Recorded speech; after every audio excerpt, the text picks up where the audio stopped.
Oh, very much. Very well. We should be about live right about now, waiting for confirmation as usual. You know when it's up when you hear the jingle. There we go. We're on. Yeah, we are live. Dissected Alive. There we go, now it's official. Sadly, Luke is going to take a while to get here because he's too busy watching Doctor Who's latest episode today. The special. So we're a bit on our own for a while. But yeah, we'll do fine, I suppose. So, someone in the chat asked us to what we thought about the Sonic Dream Team intro, which was this week released. So does anyone have any thoughts about the animation of Sonic Dream Team? My thoughts is I was kind of surprised that Cream had a very weird emphasis, because Cream wasn't never really shown to be part of the team, but as if she's like completely separate character. I mean, I guess they're apologizing for her being so irrelevant for a long time, but it kind of does imply that she has a special part to play in the story, so that was kind of interesting. And it was fun to see Dr. Eggman actually being Dr. Eggman-ish again. I mean, he was pretty good in Sonic Superstars, but Eggman has been really a boring sack of potatoes in the last few games, so it's nice to see him more hammy again. I hope it actually translates to the game itself and not just the intro. So those were my thoughts. Anyone else? I really like how they are portraying Rouge. It does feel weird that, like, over the past couple of years, they seem to, like, tack Rouge on to Team Hero out of nowhere. Like, she's a major part of Sonic Prime as well, but, like, you know, while she's here, they're doing her pretty well. She even does the screw kick in the animation, which is from Sonic X.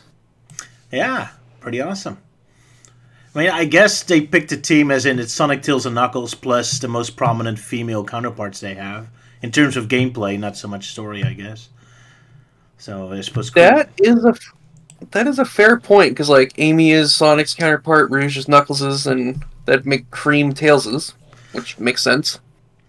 Yeah, so we're doing the Sonic Heroes team, except with Rouge skipping teams, I suppose.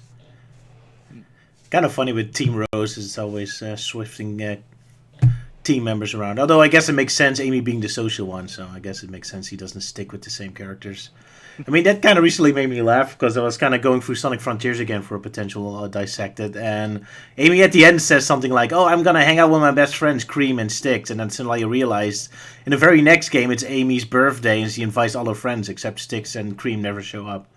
So despite them being her best friends, she doesn't even invite them for her own birthday party. Oops. Fun to think of these details. Oh well. Yep. So, how's everyone doing? Euan, you're not looking forward to Doctor Who? I'll survive without it. One thing I might as well say about Sonic Dream Team is just like the opening part animation where Eggman was getting all those multiple limbs, and for some reason it was reminding me of this guy from Spirited Away. Oh, right, yeah. Yeah, Well, I left it in the live chat section. Know that guy. So it's just like, finally it's come full circle at long last. Because everyone was saying like, oh, he looks so much like Eggman. And yet now it's like, night and day with those Eggman two. looks like him. Very fitting, because Spirited Away is a bit of a dream world. I mean, not literally, I suppose, but Yeah. kind of feel like a weird dream world. Kind of, Studio Ghibli have often a Dr. Eggman kind of look-alike. I mean, I remember, what's the other movie? Castle in the Sky? Castle in the Sky, that's the one, yes, where you have the pirate captain that's also very much like Dr. Robotnik, yeah. I saw someone, I believe it was Anime Sins, like when he was doing the movie and it got to that scene where it's like, Dad, where are you, Dad? And he pops up out of the floor and then they have the Robotnik music playing in the background. Nice. That's a nice touch. That was great. I just want to say, like, when it comes to Sonic Dream Team, I watched the intro and I want to see a TV show with this animation. Yeah, that would be awesome, definitely. Yeah, I really want to see a TV show with this animation. It looks fantastic. Yeah. But pretty much every single new Sonic game gets an animation from that team now. So I guess you do kind of get episodes like that, but not quite full actual stories now. Would be awesome. I'd love a new TV show like Sonic X. But for now, we have Sonic Prime, I suppose. Well, Sonic Prime also has good animation, but I'm talking about like 2D animation. Sonic Prime has great 3D animation. The animation is great, but the art style is kind of dull. And of course, 3D is very limited because you don't really have many sets and many characters. With 2D, you're much more free in sending it everywhere. I mean, And also I find... Yeah, go ahead. No, go ahead. I mean, with Sonic X, you go all over the place. They travel all across Earth, all across the galaxy. While with Sonic Prime, they stick with Green Hill Zone and just the 4 dimensions, and that's pretty much it. Yeah. And I will say, I feel like 2D animation is a lot more expressive. It has definitely a unique style, yeah. I prefer 2D as well in the animation, definitely. But to Prime's defense, they are very expressive there too, so... Yeah. But I understand what you mean. Yeah, 2D adds a little bit extra personality to it. Probably because the characters are much more like flexible. With 3D, it's always the same model, so... With 2D, they kind of warp around a little bit. So you can get more demonic faces or more exaggerations. Which helps if you do it a little comedically.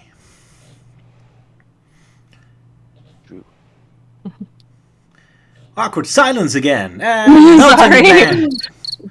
Melting Man, your opinion about the new Sonic game? I know, now he's definitely running away.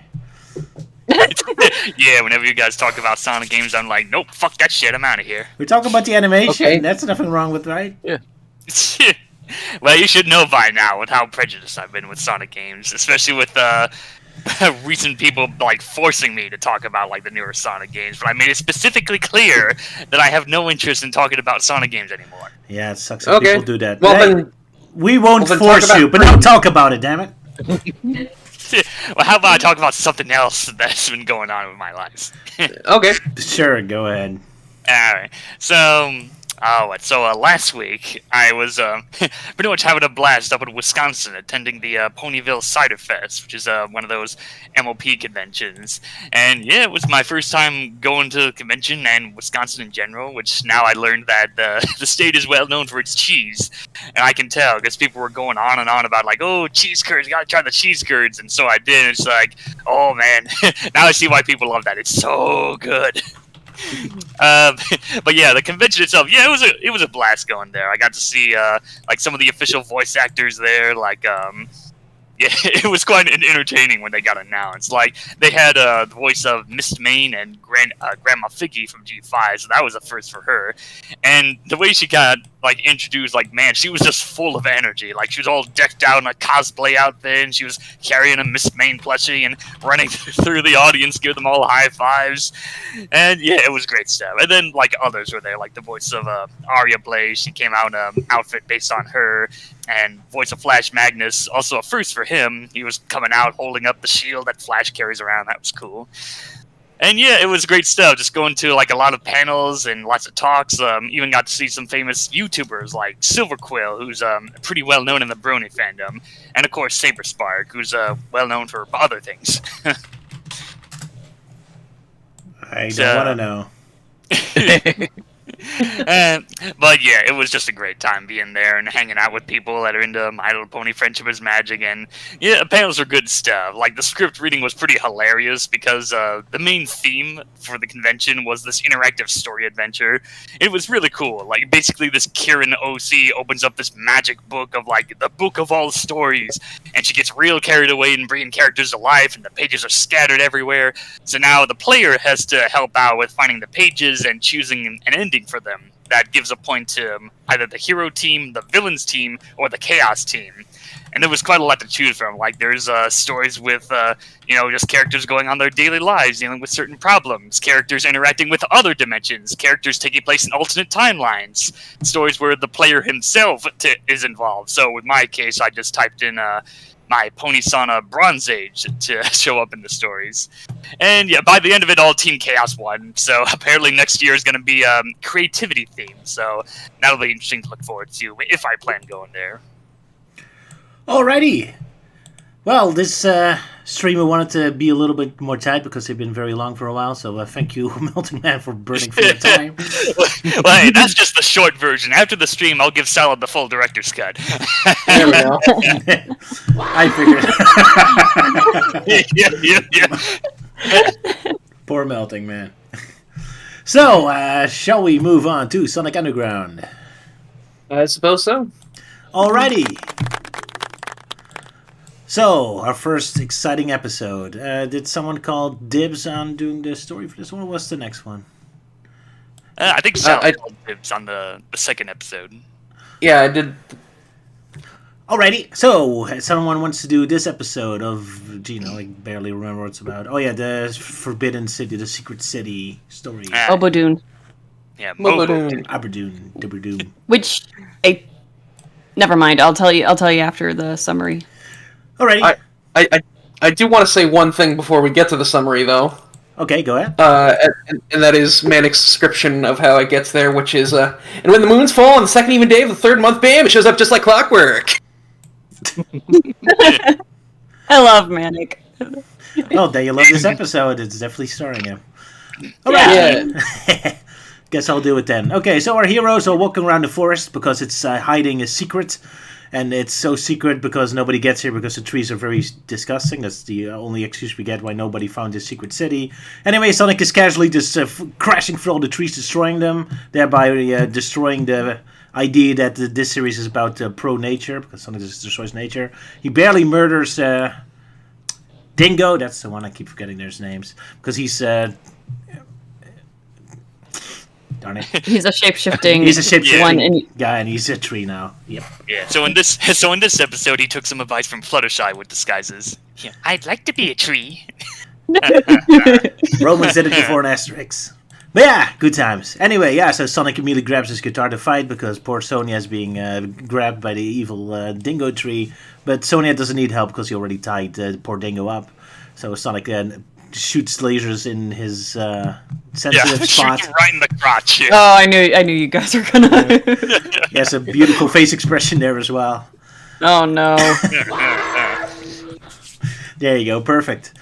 Anyway, yeah, so Sleet and Dingo are after them again, and Sonic immediately runs away and leaves Sonia and Manic standing there for a bit, looking confused. It kind of amuses me. But yeah, so they find their way through a secret portal, which gets them to what was it again? Mobodoon, there we go. The hidden secret city, where there's a big statue of even our queen, Elise. I'm terrible today. Queen Helena. Queen Alicia. I'm terrible today. I'm sorry. Roger. You'll just call them all Bob. Yeah, there you go, Queen I Bob. was starting to think you're doing it on purpose. See, that's why I never do synopsis. I'm terrible. Anyway, yeah, so Manic immediately steals an apple, except he can't steal an apple here because this is the perfect utopia where everything is free. And as it happens, the apple stand salesperson is also the mayor of the town, or she was just hiding there deliberately, I'm not sure. So she immediately invites them and says, oh, you're heroes in this town because this is where you've been born, this is your city. So she's showing them around. There's a magic power stone, which is powering the entire city and apparently giving them free food and all that. And that's why everything is for free here. So Sonic and friends immediately abuse the system, and Sonic starts grabbing chili dogs, and Sonia immediately goes to the health spa and all that. Well, Manic goes along with the mayor, who shows him his old cribs. And the first episode is proven wrong because Sonia and Manic do have their own cribs, which immediately makes him cry in sadness. Because in the first episode they implied Sonic was the only one who has a stupid face on the crib. But no, apparently they are equal, so that's nice. So poor Manic almost has to cry for sadness. He finally found his home! So you know that's going to be ruined very quickly. Anyway, yeah, Sonic has magic chili dogs that replenish themselves because we see him eat one and the next shot he immediately has two again. So that's, I guess, showing the Power Stone in action. But of course, then Dingo comes along to make Sonia dirty, so Sonia immediately shows off her Sonia spin powers and crashes him, and immediately goes back to the spa to clean him up. Manic shows them what's going on, that they're born here, and they're immediately getting a heroic... I'm terrible today. The villagers start celebrating them, so they do a little concert to show who they really are, because apparently everyone knows they're also rock stars and heroes and all that, and not just that they were born. They're being terrible as secret freedom fighters. Anyway, What the heck is going on? Please don't be attacking them. sound effects for the robots attacking. It's very appropriate timing. But yeah, my neighbor kids are shooting off fireworks. Sorry about that. Oh, it's those bastards again. Yeah, I hate them. Warzone time. Good times. Anyway, we see a big, scary Robotnik cars driving in, and we see a girl from behind waving at them. I think it's supposed to be our queen, but why she's waving at them seems to imply she's the evil part of them, but I guess that's not supposed to... Like, I don't call her bye-bye. waving. I just see her just standing there. Well, the animation kind of looked like she was waving, like, hello. But that's just me, I guess. Anyway, yeah, our bad guys show up again, so Sleet immediately jumps in and grabs the key from the mayor, declaring himself now the mayor. And all the villagers look shocked, except for one villager who has a big smile on his face, so I guess he's the one who betrayed them. Good to know. But alas, our heroes can't do anything about it because they just had a concert, which means their powers don't work anymore. So I'm kind of surprised why Robotnik doesn't do this more often. Just wait for them to have a random song and then attacks them. But yeah, so Sonic immediately flees. All the robots fail to shoot him, which somehow still makes Sleet and Dingo laugh about it, even though they're failing and screwing up. I think I broke Elise. Yeah. You okay, Elise? Okay. I did not see that coming. At first, I thought that was one of Sala's dogs whimpering.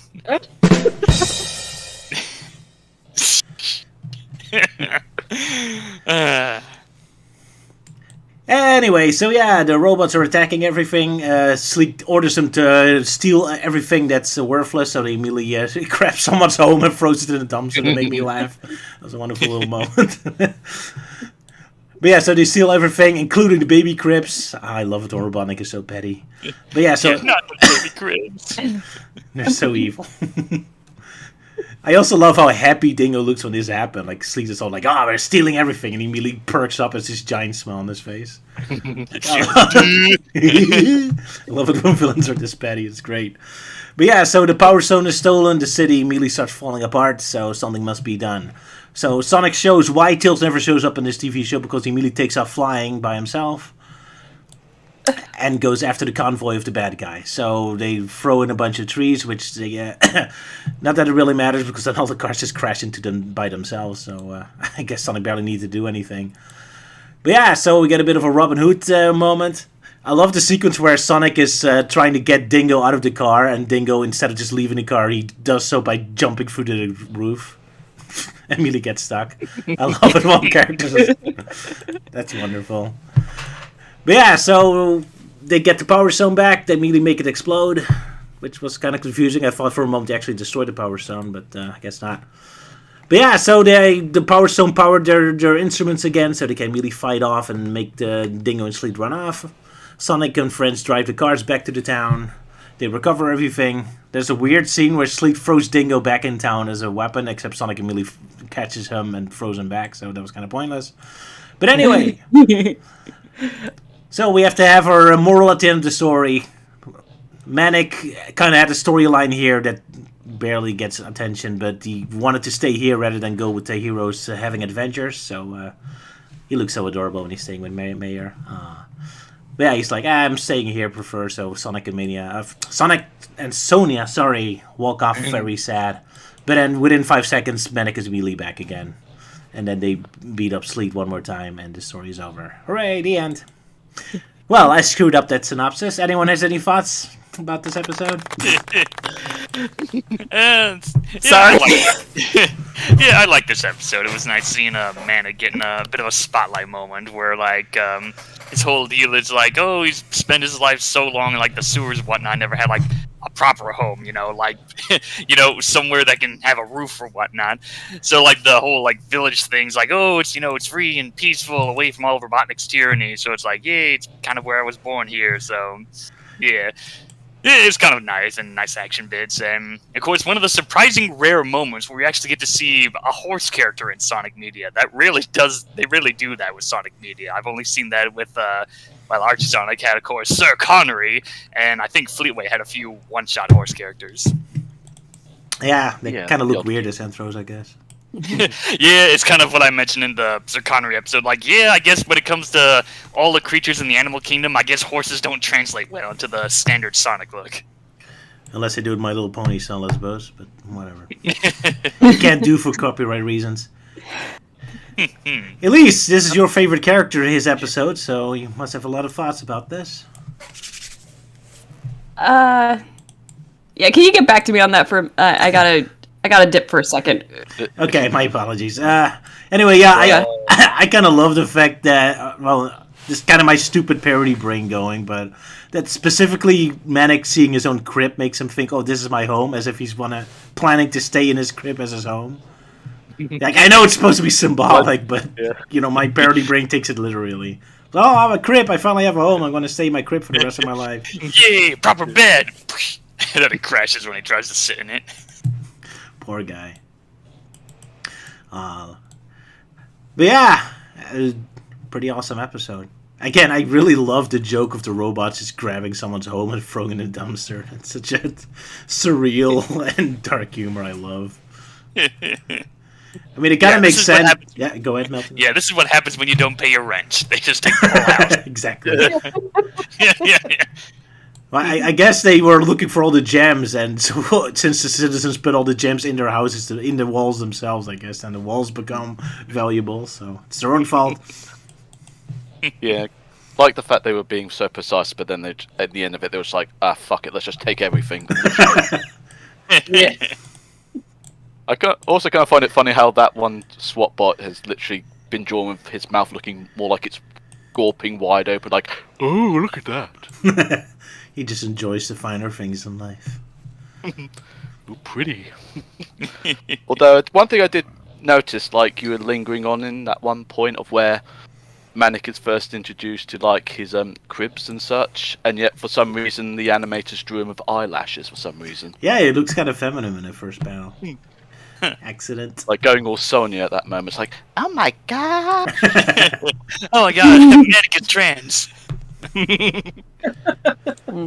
He really found himself there, I suppose. Or herself, in this case. No, he's really found his home, yeah. It was very temporarily. The very next shot it's gone again.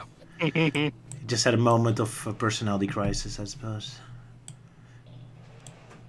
How fabulous! Yes. But yeah, also that one thing I pretty much mentioned that I got a bit of a chuckle of was that random sort of Sonic just going on all fours up along the tree branch for no reason. Yeah, that was a very funny animation. Almost looks like a caveman area, or like a monkey. Yeah. Yeah. But it has been proven, like adding in this Hanna-Barbera sound effect of sort of sound effect actually works very well.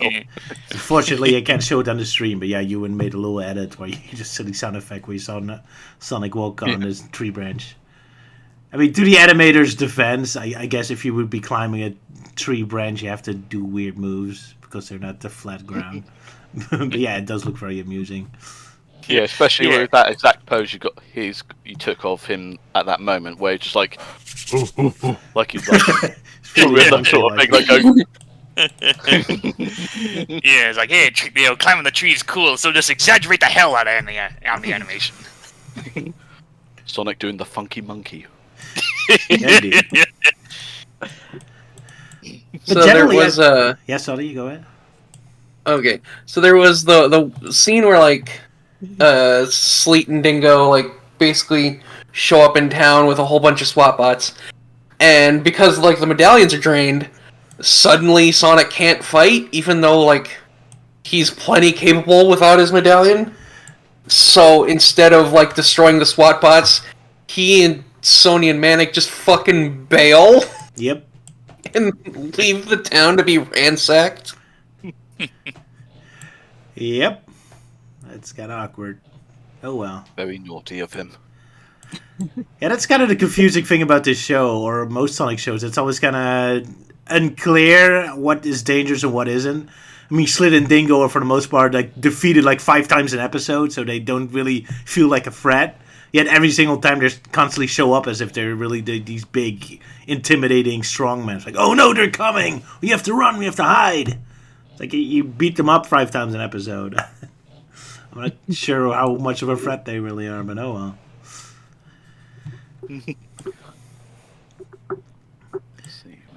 We just have to assume they have a clever plan. It's like, well, if we fight now, then the citizens might get hurt, so it's better to run off and come up with a clever plan later on. And I kind of like to see where they kind of confront the convoy. It has a bit of a Robin Hood vibe to it, with them swinging on vines and climbing the trees and all that. Mm-hmm. Why have we stopped? Oh, that's why. Eliminate him. Hey, nice impression. I I did like that scene. Still This practicing. is why we stopped for a puny tree.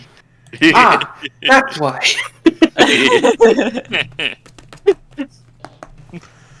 And then I love the scene after that when they are going to recharge their medallions using the Power Stone, and Sonic says, "Give our medallions to Manic," and then Sonya says, "How do we know that he's not just going to sell them at some pawn shop?" And Manic says, "You don't." And I'm like, that is such a great response. I thought he was like, I thought he was going to say something where it's like, "Come on, sis, you can trust me." But instead he says that, and I'm like, that's much better. Yeah. Yeah. Cheeky. Yeah, although this does lead into a bit of a kind of a design error with the animation where Sonya and Sonic don't have their medallions, so they're just running around distracting them. But there is one shot where Sonic suddenly has a medallion. It's like, wait, I thought Manic had that. Oh well, Yeah. continuity errors. Also, Luke Yeah, wanted and then to... there's one. Yeah, go ahead, sorry. There's one scene where Manic doesn't have his medallion, but he yeah. has all of them, so he still has his. Maybe it's in that pouch that he always carries in. Yeah, that it's the fanny Hammer pack. Space pouch. Yeah. I don't see it in this episode. No? Yeah, it's been a bit absent for a couple of episodes, I noticed. Oh, wow. I think it only ever gets used if it's actually plot important. Then again, there's only Yeah, episode but 3, so... It's actually- Yeah. There's only the 3rd episode, I guess they weren't really settled into the standards yet. Anyway, Luke also wanted to point out here the scene with the explosion that Sonic and Sonya look like they have red noses. So, do with it what you and will. like they're clowns. Like they're clowns. Oh, they're yeah. drunk. Yeah. Or drunk. Or Rudolph. Make of it what you will. Oh, they got Yeah, stuck. and sorry about earlier. I had a phone call.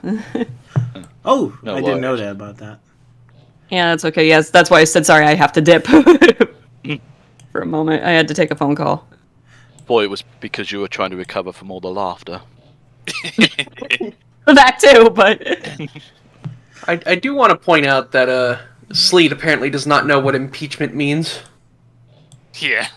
yeah. 'Cause he just he meant to say you're something like usurped. Impeached just means she's been found guilty of a crime. Yeah. Well, Yeah. I mean, technically he hasn't paid the taxes to Dr. Exactly. Robotnik. They just disagree on whether that's actually a law. tax Since Robotnik- evasion. Evasion, yeah. Well, hey, there's surprisingly something that Sleet and the Sonic fanbase have in common. Sleet doesn't know what impeachment is, and the Sonic fanbase doesn't know what boycott is when they tried boycotting the whole Sonic 4 deal. oh my god. Yeah, that was the thing back then. Their idea was we're gonna boycott this game made by Sega, so we're gonna buy multiple copies of Sonic 1 to show them. Yeah, that'll totally not give them millions of more dollars. Yeah. Why do you do that? Because that wouldn't make any freaking sense. Well, it's classic Sonic fanboys. What do you expect? Yeah. And buy anything with the fat bastard's mug on it. I did also like when they return all of the treasure to Mobodoon, and there's this huge sense of urgency, we need to put the Power Stone back in the center of town, or the whole city will die, and it's 30 feet away. I didn't understand the Sonic sense of just urgency picks it up. anyway, because they also implied that the town would disappear and they couldn't come back anymore. It's that wasn't Yeah. really Yeah. properly established either. I don't remember. Being lost forever. I Yeah, but think. Yeah, go ahead. Yeah, they did say that if the Power Stone is gone, once they fade from this world, they won't be able to come back. Yeah, they said that, but after the Power Stone was recovered, they still kind of talk like, "Oh, as soon as you leave, you never come back again." Which is kind of It's kind of already established that Mono Dune is pretty much its own pocket dimension that opens up on like a certain day or something. So that's why they were heading there, because they heard rumors that Queen Alina was there, and they have like, "Oh, we gotta check there and have a limited time before the portal closes." Yada yada. Oh, I guess that's sort of thing, just like Little Planet from the games. Exactly. So, but unlike Little Planet, which shows up once a month, the Mobo Dune only shows up when the moon's full on the second even day of the third month. Bam! It shows up just like clockwork. So definitely a lot more rare than something like Little Planet. Yeah. Fair enough. Guess I missed that somehow. Because it only Also- shows up once every few years. I think I know what this is based on, though. What Mobo Dune is based on. I think it's based on the legend of Brigadoon, which is a Scottish legend. Ah. That makes sense considering the name. Yeah, and Brigadoon, I believe means a place that is idyllic, unaffected by time, or remote from reality. That fits very much in theme. Yeah. Yeah, and I posted a link to a blog in the chat. Oh, So- that's nice. Oh yeah. Yeah, and for Brigadoon, it shows up every leap year. All right. Well, that's not too bad, but still. Not So yeah, I think Mobo Dune was based off of Brigadoon. makes sense. That does make sense. Yeah. Yeah. Too bad it doesn't really look Scottish, more Greek or something. But then again, it's more utopian-ish, I suppose, Yeah. instead of just old castles. But yeah, pretty good episode. I enjoyed it. Yeah. Especially the Yeah. song. Yeah, we. I really liked the song in this one. I also liked how Manic got a little more focused because he was he's kind of just been the background brother of the of the group. But honestly, he's my favorite. He's the most entertaining. Fair enough. He is very funny. Yeah, I think back then I thought Manic was just okay, but he's starting to rub off on me. I like Manic. He's a bit underrated. Of course, his storyline in this episode was kind of undercooked because it didn't get much time, but they kind of set it up and pay it off. But it shows up for half a minute in total to screen time or so. I'm gonna leave you guys for this. Yeah, go ahead. Yeah. I think maybe it's because he's so overlooked. That's why he was able to sneak into the ship so easily. Probably. Yeah. Yeah, and also my favorite moment with him is when he gets to the Power Stone, recharges the medallions, and then he uses the hook shot to get himself out. Yeah, pretty awesome. Some All the shots while are really counting cool. down. Yeah. All the while counting down, 1, 2, 2.5. And he only said 2.5 after it's already over. Yeah. Yeah. Could have exploded at that point. It was a nice yeah. moment, yeah. Maybe I should have done that. Maybe I should have just cut out the part just as Manic is saying 2.5. Yeah. Blown 1, up. 2. Yeah. And then so it goes. Also, this is purely coincidental. Yeah, this is purely coincidental, but Manic is also green, and green is my favorite color. Ah, there you go. Yeah, that explains your outfit and Alex's outfit in your stories. You Yeah. look green. Yeah, well, Alex also is because she uses the power of the Aurora, and the Aurora's main color, the color that a lot of people associate it with, is green. So, Well, important stones in Sonic are always green. I mean, the Power Stone in this episode is green, the Master Emerald is green, so... Emeralds in general should always be green, even though the most Scales Emeralds don't agree with that. Oh well, they're chaotic, they can do whatever they want, I guess. yeah. Yeah! And Sonic's eyes are green. And Yeah, that too. Sonic's eyes are green. Yeah. Well, not yet. At least not in Sonic Not yet, Underground, anyway. but... Yeah, but Which yeah, actually, modern Sonic, his eyes are green. Which makes me question, do you guys have a preference for what Sonya and Manic's eye colors should be canonically? Ooh. Because Yeah, that is- I actually do. Because Sonic's eyes are green, I think Sonya's eyes should be blue and Manic's eyes should be pink. Ah, clever. Oh, yeah, I could see that, yeah. It's kind of like, ironically, like Scourge. He's also green and has blue eyes. Yeah. And I go, boring! Because just the fact that I think you Sonya's eyes should be pink and Manic's blue. Yeah. Really? So Sonic and Yeah. Manic are combined and Sonya's on her own. yeah. I could see, yeah, Sonya I just has like purple the eyes. idea of their eyes being the colors of each other. Yeah. Oh, yeah. Yeah, I So, can yeah. see that. It's just Sonic's I don't know. green, I feel like Sonia's blue. Yeah. I could see Manic having a dark red, maybe. It's enough. But the same color as his vest, I guess. Yeah. But I yeah, I know. feel like I can't really see him with pink though. I feel like that clashes a little too much. Dark pink. Yeah, like a dark pink. I could kind of see her in purple. Like maroon, I would say. Yeah. There you go. Like Sonia's regular fur and not her spikes. Yeah. Another thing I like about this episode, even though it barely Which showed is up. kind of sad because the Archie Sonic. Go ahead, Melting Man. What was that? Oh, I was saying, the whole eye color thing. Yeah, it's kind of sad because, Archie Sonic tried to do an epilogue story to Sonic Underground, and they did do a cover showing the three with updated, the eyes were gonna have eye color, but sadly there only exists a line art version. It was never colored in. Oh, unfortunate. So we don't know the answer. Yeah, to the that. world may never know of the eye colors for Sonya and Manic. And the entire Sonic Underground community wept. Community of 20 people. I think it's kind of popular. Or at least I know a few. Well, I Anyway. mean, it's popular to be hated on, but yeah, not much of actual fans. Yeah, I guess there's lots to make fun of, but I did find it more funny than problematic. Anyway, I kind of love the idea of Sonic, Manic, and Sonya actually riding these giant trucks at the end. It's kind of like a cool moment. Too bad you barely see any of it, but Yeah. the idea of them being truck drivers. Remember is that kinda cover? Yeah. Now that you showed it to me, I remember that cover. Yep. Yeah. Yeah.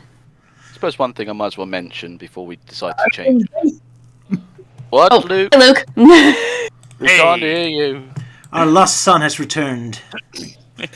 He's stuck in a time vortex, that's why we can't hear him. You can't hear me? Oh, now Oh, we can now- hear Now you. we There we can. Yeah. The I Luke just has came on returned. saying, Allons-y, and just like, Didn't come out very well. okay, so you hear me all right? Yes, we can Yes. hear you. Yeah, now we Yeah. can. Good, because I've just finished watching the Doctor Who special. Yeah, it's all right. It's pretty good. Yeah, David Tennant is pretty good as the Doctor and that. All right, Huzzah. good to hear. Yeah, I'm gonna have to check that out. So I finally caught up with Doctor Who, but of course I have no idea when it's actually gonna come here in America with the new episodes. Yeah, it should be on like Disney Plus soon. Yeah, I heard they moved the series to Disney Plus, which is odd, but okay. Yeah, because they seem to be establishing something now called the Who-niverse. So I'm guessing it's going to be like the MCU with like different spin-offs and that. The Doctor's Companions getting their own spin-offs or something.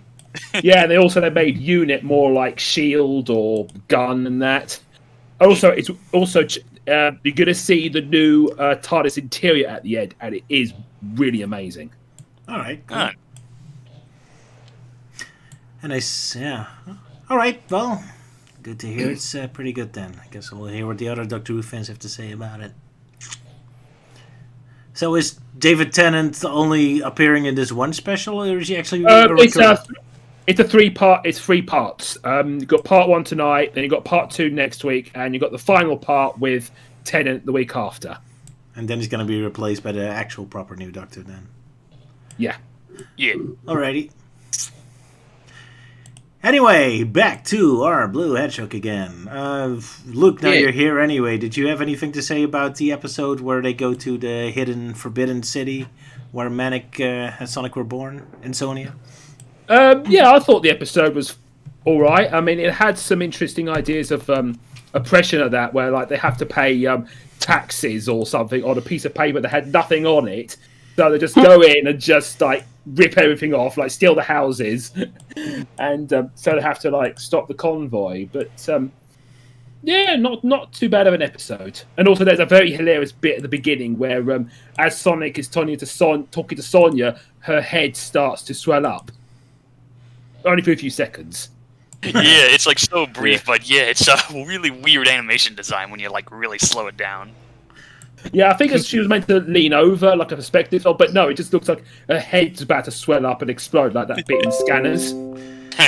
Well, you know, she can be quite the airhead. Very funny. Sonic is just so annoying. Here's just heads will swell up in anger. And what's really hilarious is that the convoy suddenly gets stopped by a bunch of logs on the road, and instead of like getting the SWAT boss to clear it or go around it, it's like, oh, they're just continuously ramming at it. And then they only ram at each other. All the cars crash into each other. Yeah. Yeah, you won't stop me, Mother Nature. It's especially silly because of physics. Each additional car is not adding additional force to the pushing of the log. They're just pushing on each other. Yeah. Oh well, they're dumb villains, so I guess it makes sense to make dumb decisions. Exactly. Besides, forest looks so open, it could easily take a different route. But oh well. Yeah. Not supposed to think about it. Like ants, the moment something gets in the way, they're like, oh, the route's blocked up, where do I go? Can't you go around? I cannot do that. It is too much for me. Reminds me of the Invader Zim movie where the aliens refuse to do anything but go straight forward, even into like a deadly dimension. But going a bit off topic, we are on a timetable today, aren't we, Euan? Exactly. Come on, Mon Brown. So, shall we move on to the next episode? Or do you have Sure. something left to say? All right. Yeah, we can move on. The next episode, Yeah. starring the wonderful Agent N. Sala, you wanted to do a synopsis of this one? I sure did. Okay. So, this episode begins with Sleet and Dingo chasing down the hedgehogs. And Dingo is very trigger happy. He just keeps pressing the buttons over and over and over again the entire time. Sonia is driving her motorcycle and is wearing a fabulous new Guccini outfit. But, of course, it gets covered in mud and then caught on a tree branch and torn. And as payback, she covers the canyon they're in with fog, which causes Sleet and Dingo to crash their scorpion tank. And then after Sonia gets down from the tree branch, they go to fix her motorcycle, and Manic somehow strikes oil in the tire, and that gets all over Sonia. And she's at her wit's end. She's sick of this shit, and so she's gonna go to East Mobius to go get pampered. And after she leaves, Sonic's like, "Oh, something about East Mobius. Oh, right, I got a message saying that Queen Elena was spotted there, and I decided to tell you guys that never." How convenient! Like, oh, now you tell us. It makes me wonder what East Mobius is. Are you talking about the entire half of your planet? Or just because they act like it's just one location? But it's kind of confusing. Yeah, I don't know. But Sonia travels to East Mobius and finds her friend Mindy, who is very colorful. And also fucking loves polka dots. Yeah. Anyways, I guess her favorite supervillain would be Polka Dot Man. Yeah. Or the Daleks have a lot of polka dots too. Yeah. I think it's And so, tacky. yeah. So her friend Mindy brings Sonia in, and they're going to get spas and massages and manicures, and the M&Ms. And when her father asks what that is, they try and sync up saying massage and manicure and fail horribly. Sonia's done talking by the time Mindy finishes saying massage. I guess you can see the voice actors weren't in the same room. I think Jaleel Wild did his lines separately. He usually did, from what I remember. Yeah, I think a lot of voice actors do that. They record their lines separately. It's only on a few occasions they'll record together. Yeah. I know that in the Tale of Despero, the director, he did try to get voice actors together to record their lines, and it did lead to some pretty hilarious moments. Her from what I remember, Jaleel White specifically said that the other actors would record together, but he would come in later because he was busy with Family Matters. Yeah. As in the TV show Family Matters, where he was a star. So anyways, Sonia is all pedicured up, I guess, and is trying on a scarf. She likes the scarf because it reminds her of her mom that she's never met. And what goes with the scarf? Obviously, this really tacky watch that Mindy is wearing. And Mindy decides to give it to her because, like, her dad's factory makes a whole bunch of them. Anyway, so Sonia has a very vivid nightmare about Robotnik. And it involves him capturing her, and then as she tries to run away, his arms stretch out to keep holding onto her, and she gets attacked by a tongue, which actually turns out to be a scarf, which wraps up Robotnik, and she gets away, and she finds Alina, who shapeshifts into Robotnik again, and then she wakes up wearing a very fancy dress. Oh yes, very fancy dress nightgown thing. Yes. She's just Very fast. wearing a ball gown to bed, complete with, like, jewelry. And for some reason, she's wearing a pink tank top under that. Yeah. And then she finds out that her watch is transformed into a robot and is looking through all of her belongings and taking pictures and sending them to Robotnik Intelligence Agency. And she, like, reports this to Sonic. I've got to take a screenshot of what I just found. It is hilarious looking. But she reports it to Sonic, and he, like, makes sure that, like, she's made sure that it's no longer, like, transmitting. But so she breaks it with her shoe, and they have to, like, meet up. Here, I've sent the screenshot. Oh yeah, that. Don't be Sonic. The ever fabulous animation.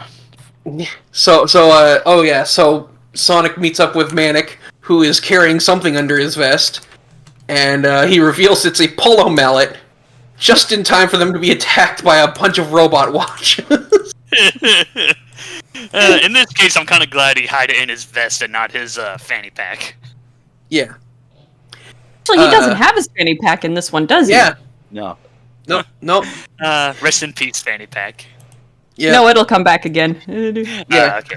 So, I did like this moment. He stole something. He's like, it was calling to me, and it's just a freaking polo mallet, and that's revealed just as all the robots come. He's like, you gotta get your own, son. I can just start smashing robots with it. It's great. I'm just like, this is actually the one time where Manic's kleptomania actually comes in handy.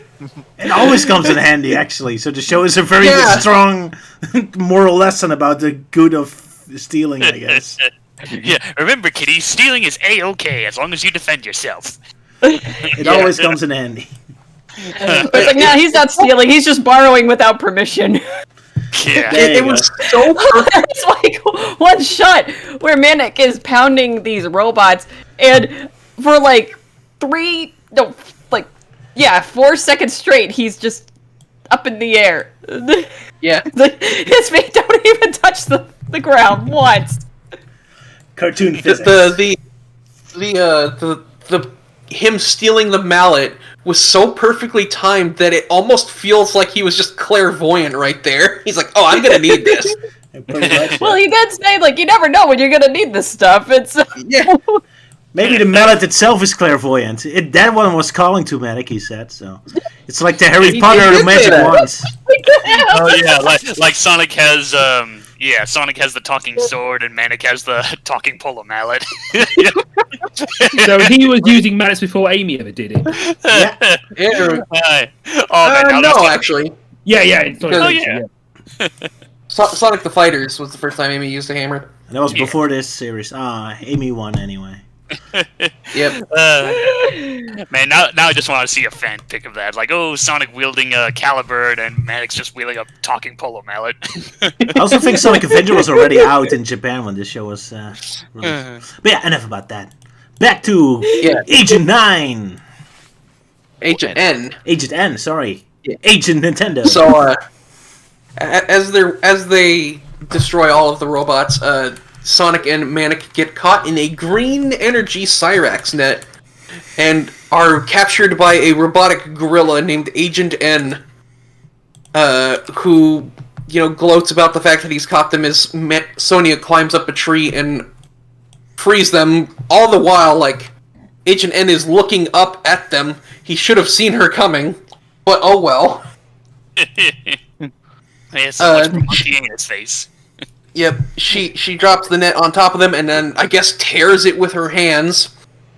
And Sonic and Manic crawl out, and, yeah, it is at this point that, like, Sonia, like, asks what they're even doing here, but, like, Sonic has to keep that information from her just a little bit longer, because he gets off on that, I guess. And Sonic grabs a couple of pieces of weird metal and tries to pick the lock, even though he's, like, got a brother who's a master lockpick. And so naturally, Manic, like, comes over, like, steals the metal from him, just straightens it out and opens it in, like, a second. Making it and here's how Sonic even tried. Here's how you know that Manic is more proficient, because Sonic tried to pick the lock with 2 curved metal sticks. Manic just takes one, straightens it, and then picks it in less than a few seconds. Yeah. So He's a pro. Don't even know why Sonic was trying. So yeah, they go into the factory and they find all of the robots being manufactured. And then Mindy and her dad show up and confront them. And of course the dad is calling Sonic and Manic Sonia's criminal brothers, to which Sonic says, like, hey, I could call you the same thing. Which doesn't work. He's like, I'm not a criminal brother. I'm a criminal father. But yeah, he is revealed as he's been working with Robotnik this entire time, and Mindy is, of course, betrayed by this. But like, even Sonia has to say, like, oh, hear him out first.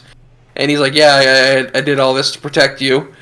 And she, like, has to say, like, oh, I don't need all of this stuff you've been buying with the illegally gotten money. I can cut back on shit. And then suddenly, music video. Yeah. And then suddenly, music video, yeah. I think we got that backwards, but it doesn't matter. So they decide to join the Freedom Fighters, which, fantastic. It's exactly what we need, is another spoiled rich girl. But as Manic says, yeah. Yeah. Surprisingly, she is she's actually very what is the word I'm looking for? Cooperative? Yeah. Yeah, well, she's very accepting of losing her lavish lifestyle. Very shockingly. Kind of like Sonia. But yeah, they go to pack all of their stuff, not including their sailboat, which is basically in a giant puddle. And yeah, she packs up all of her polka dot clothes, and they leave with all of her polka dot luggage. And meanwhile, Sonic, Sonia, and Manic are rewiring all of the robots to reprogram them, and Sonic is like doing them way faster than everyone else because, of course. But like, good on Sonia and Manic for helping. Sleet and Dingo chase after Mindy and her dad, and Dingo turns into a rug and rolls over to them and pins them down. Oh no, rug's my only weakness. So far, Sleet and Dingo's most effective strategies are turning Dingo into a baby and turning Dingo into a rug. The more silly, the more effective. Yeah. Cartoon logic. So, yeah, so Dingo grabs both Mindy and her father, and the father, like, grabs her and throws her away in a last-ditch attempt to save her, and Sleet just immediately grabs her. Yeah, like, nope. Like, that didn't work. Hey, So, at least I'm glad they actually yeah. did something. Usually in cartoons, they just immediately give up. It's like, oh, I'm captured. Oh, well. Like, they actually fought back. That was kind of impressive. Yeah. Yeah, sorry for interrupting. Go So Sonic shows up and throws a round suitcase at Dingo, and then they all just start chucking luggage at Sleet and Dingo, and it works. But then Agent N returns and captures everyone but Sonic. And Sleet and Dingo are very upset about that because they wanted the credit for capturing everyone. So, Agent N puts Sonya inside of a giant roboticizer and just doesn't turn it on. Yeah. Meanwhile, Sonic just straight up fucking flies into the machine. And, again, does nothing about Sonya being inside of a roboticizer, and just casually pulls out his Sega Genesis controller, and summons the robots out of nowhere! and the robots all just disassemble Agent N and the SWAT bots, and it's kind of gruesome, too. It almost looks like an Indiana Jones death scene for a villain. Like all these spiders just crawling on him and biting his head off. Like, or like in the fourth film where they're being attacked by those red ants. Yeah. Exactly. It's pretty gruesome. Yeah. I mean, he's talking as if it's just a normal setback. But, I'll be back. But I think they added that later because it looked too gruesome, probably. But yeah, sorry, go ahead. And then they finally let Sonya out of the roboticizer, and she's very happy about that. I wonder why. Not like she saw his mother disappear in it. She was in there for so long, and she even tells Sonic hurry, and he just still is in no rush. He just whips out a Sega Genesis controller and summons these very slow robots out of thin air. I guess the roboticizer was just having a slow day that day. Yeah. It's on main character mode. Sonya has set the record for longest time spent in a roboticizer. Yeah. And then, so Sonic confronts Sleet and Dingo and sends more of the robots after them. And Dingo is scared off by just a single one of them, but, after Sleet makes fun of him, Sonic sends out 175 of them. And after that day, Sleet and Dingo developed arachnophobia. Yeah. And Sonic never uses robots again, despite their usefulness. Yep.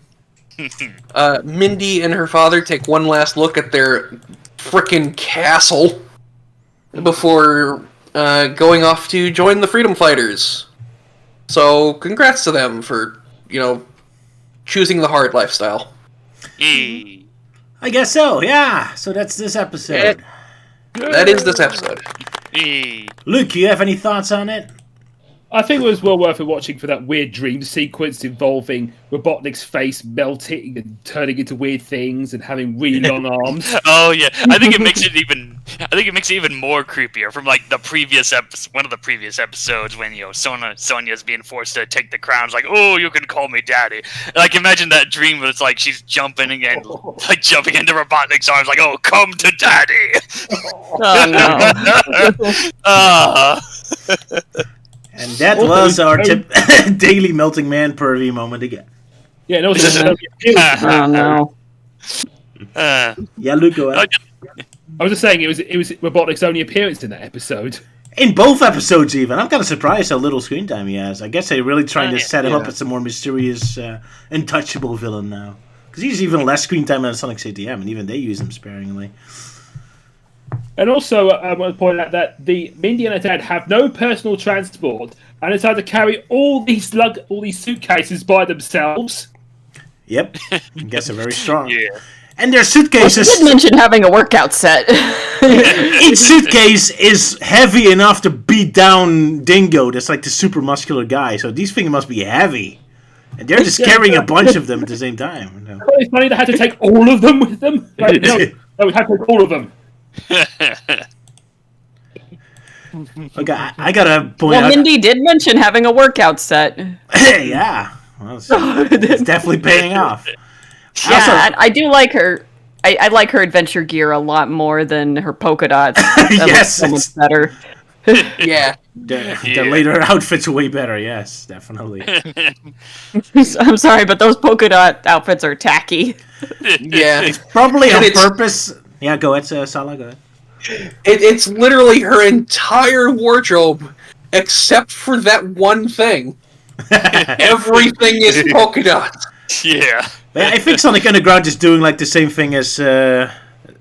Never mind. But yeah, they're deliberately making a point that all rich people are very tacky. It's kind of definitely a satirical point.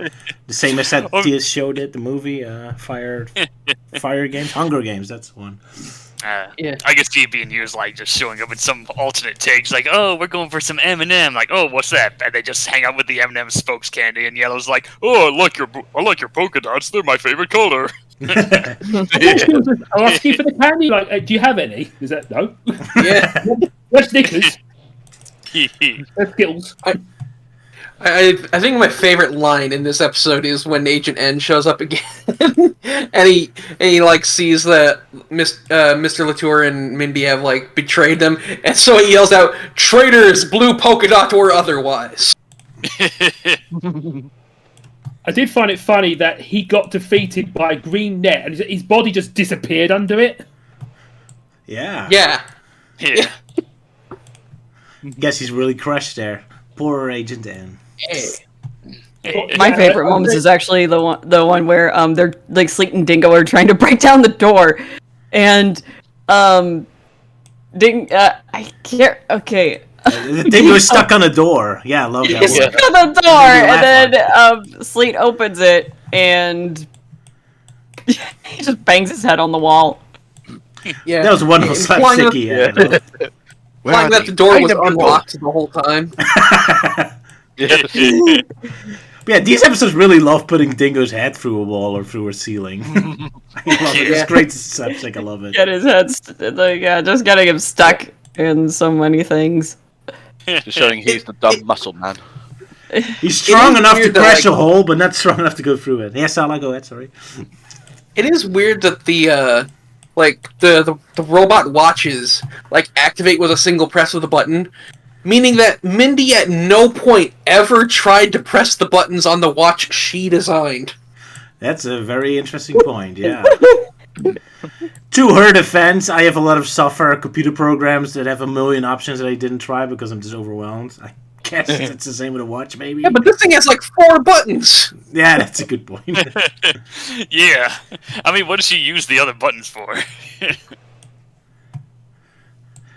Well, to be fair, I have a watch that has 4 buttons, but you gotta use some in combination in order to change the time. So. Oh, yeah, one of those, yeah. Yeah. The typicalness of it. Anyway, this episode kind of was a little confusing sometimes, especially the beginning of the episode, because they put a lot of emphasis on when Sonia's clothing broke down. You saw a piece of her clothing fall down and get a close-up. So, oh, is this going to be a plot point? And it never came up again.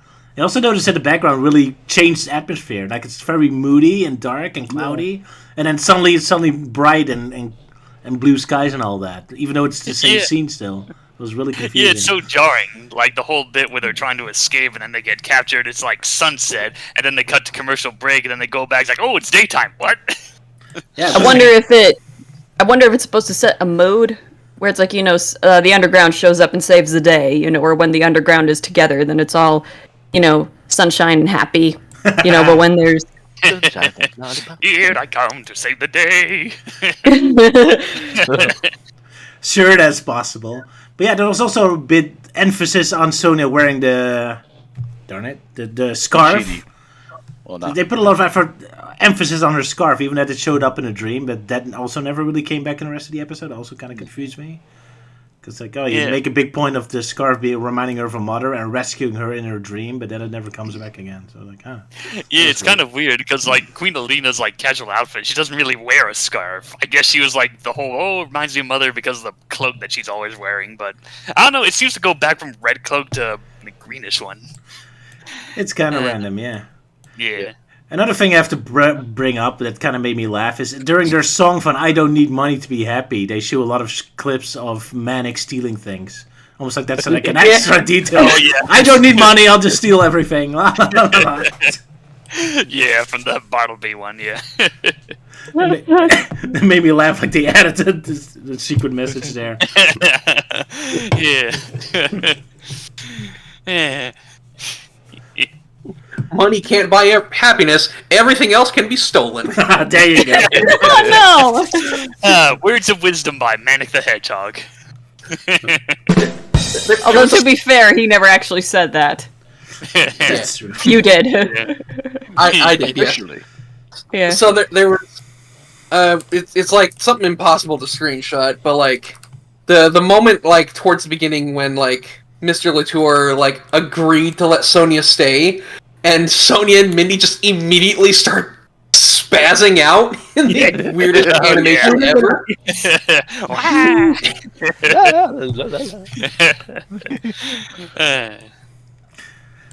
Oh wow, animated. I will say though, for a lot of these episodes, though, the animation, aside from a few jank areas, yeah, it's like it is still pretty fluid in a lot of places. I also love the art style. There's one shot of Sonic when he looks at the mallet I really love.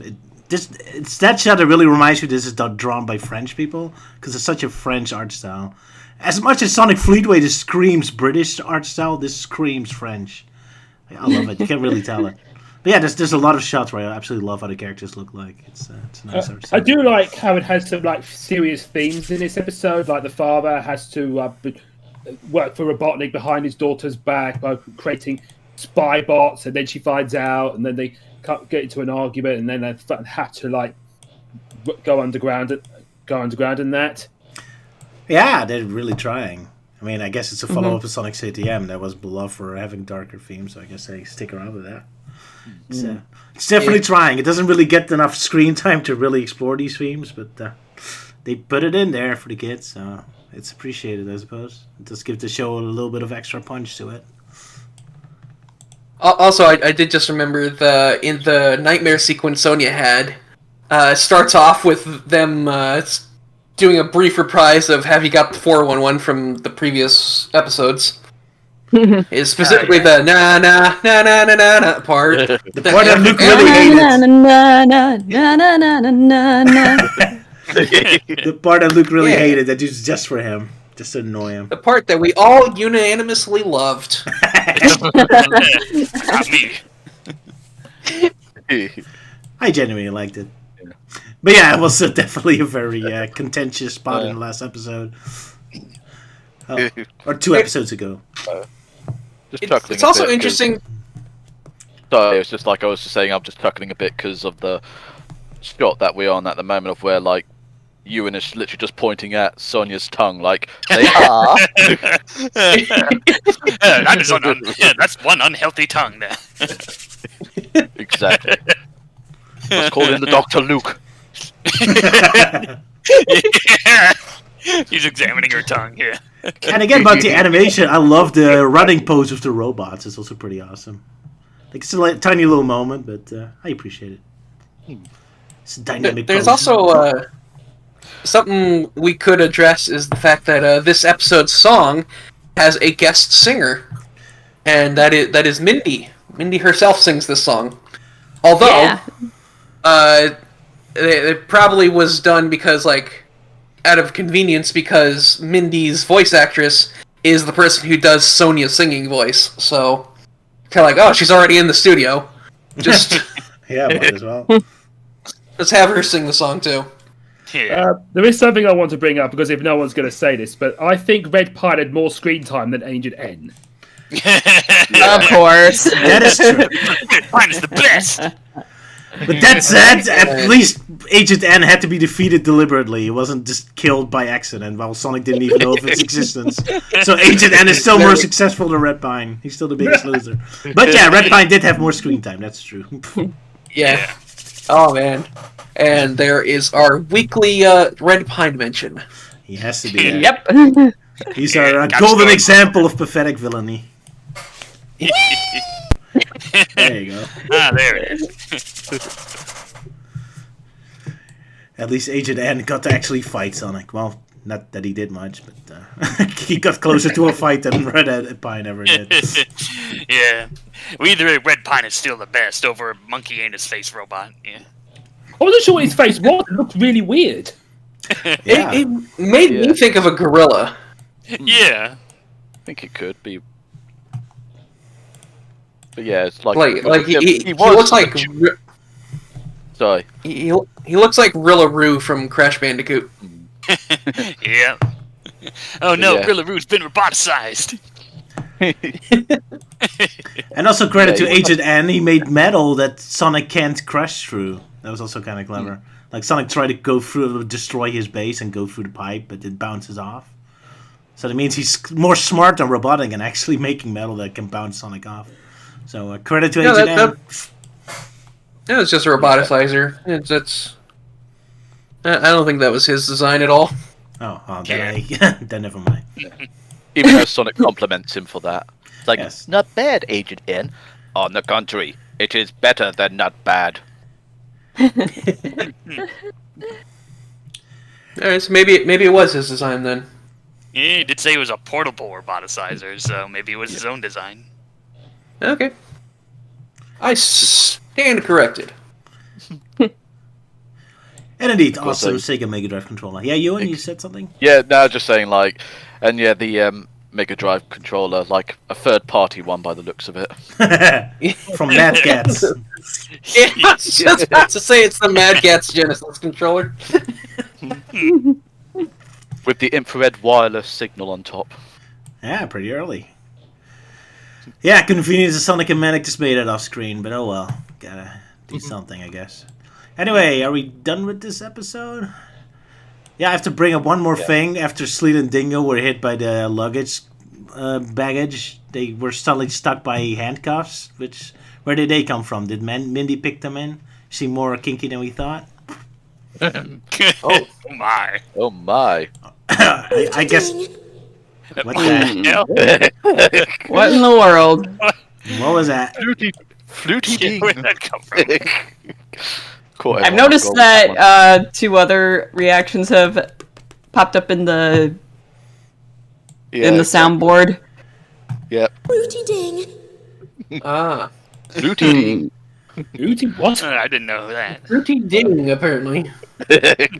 Well, just the fact that Roger said, like, oh, is Sleep being kinky? And then I just thought, might as well throw the fluty ding in there. Okay. Where did that come from? Yeah. No, it's from a kid's show.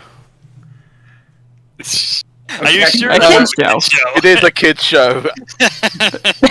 It's from Captain Mac, if you must know. Sorry. I'll tell you, man, that's a great shot. You put it right there. That's my reaction to all of this.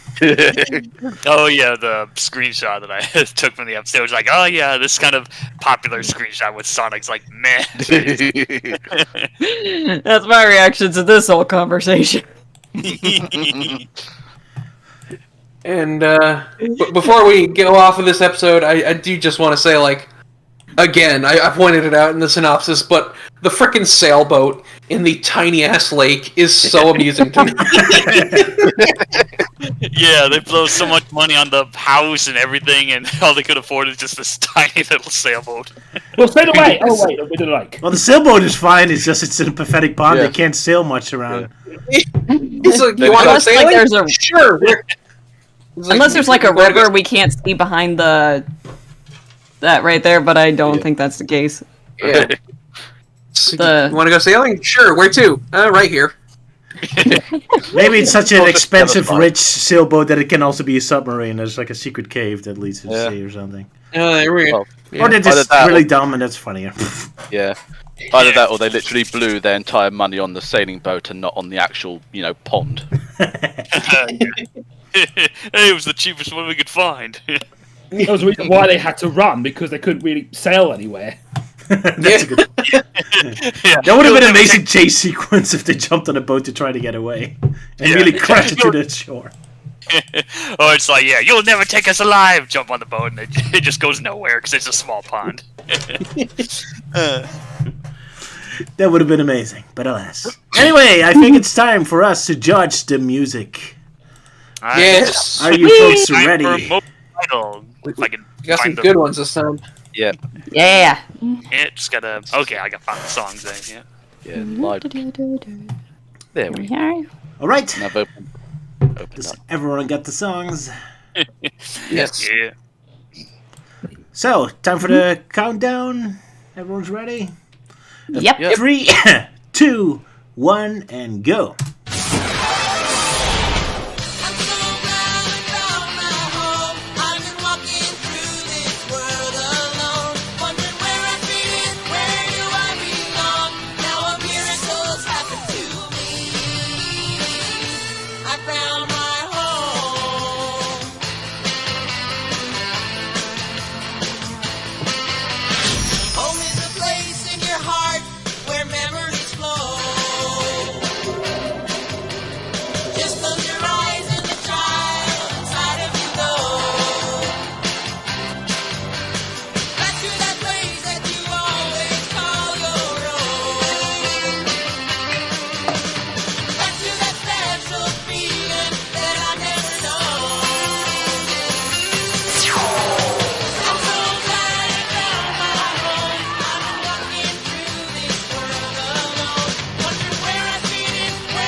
And there we go. Found my home. Already. Yeah. Melty, break down. Hey, Sala, you break down. You already want to talk. Okay, well, I did notice that the MP3 we have seems to condense it into a mono track because it sounds like both voices are coming out of both headphones, which whatever. In the actual song, Manic's voice comes out of your left earbud, and Sonic's comes out of your right, which I thought was really cool, which is why I was able to like mix them to remove Sonic's voice entirely. But whatever. Is a good song. I love this song. Okay, so which number? Which happiness? 5? 4? I will give it a 5. A 5. There we go. Melty, your turn. Yeah, I like the song. It's more of a song for Manic, although we do hear Sonic and Sonya singing in the background. But either way, I'd still give it a 5. Definitely one of the best, and it also is one of the few songs that actually gets a little reprise near the end of its episode. Yeah, that's true. Yeah. You didn't bring that up, but this song, the episode does end with a little reprise of this song. Maybe they realised they were a bit short and they're like, I've got to pad this out a bit more. That's what I thought too. Yeah. That's a cynical thought. The runtime. But to be fair, it does work as like a dramatic beat to it. Even if it was maybe unintentional. But yeah, Elise, your thoughts on the song? Oh, 5, hands down. Yeah, it's your favorite character. Well, not only that, but I also I love the I love the song. I love the lyrics, and I love the beat of it. And there's just this underlying joy to it. Not just underlying joy, there's also a bit of a melancholy. I mean, the whole I Found My Home has a bit of a sad punch to it, which really adds another dimension to this song, yeah. Yeah, when I muted my microphone, I just sang along to it. Yeah. It is a very catchy hooks, yeah. So 5 for me as well. Okay, but now the biggest critic of us all, the biggest music nerd. Luke, what do you think? I'll give it a 5. Manic deserves that. And also, I like the piano bit at the end. You like the bit at the end? The piano bit at the end. Yeah, exactly. Yeah, that was a nice touch. Really has a bit of a melancholy, sad, I miss my home moment. Nice. Finally, Euan, your thoughts. Are you going to ruin the perfect score? I think I might, sound like an old man. Oh, yes, Miss Jones, yes. Euan! I'll give it a 5. Let's make Yay, it a straight 5. Yay! Justice for Manic. Yeah. Manic deserves it. Yeah, Manic deserves it. No, I did honestly enjoy it. I definitely think it's one of the better songs, and it's also criminal like that. Shout company never did include it as part of the greatest hits. Blasphemy. It's a shame because like Manic is definitely the best singer of the three, and like this is his only solo song. Yeah, I know. Criminal times 2. But it's a very special song. I would say. Definitely, it hits the core of the show. Alrighty, then we move on to Price of Freedom. What money can't buy. Everyone ready? Ready. Then we count down. 3. Ready when you are. I'm ready. 3, 2, 1, and off.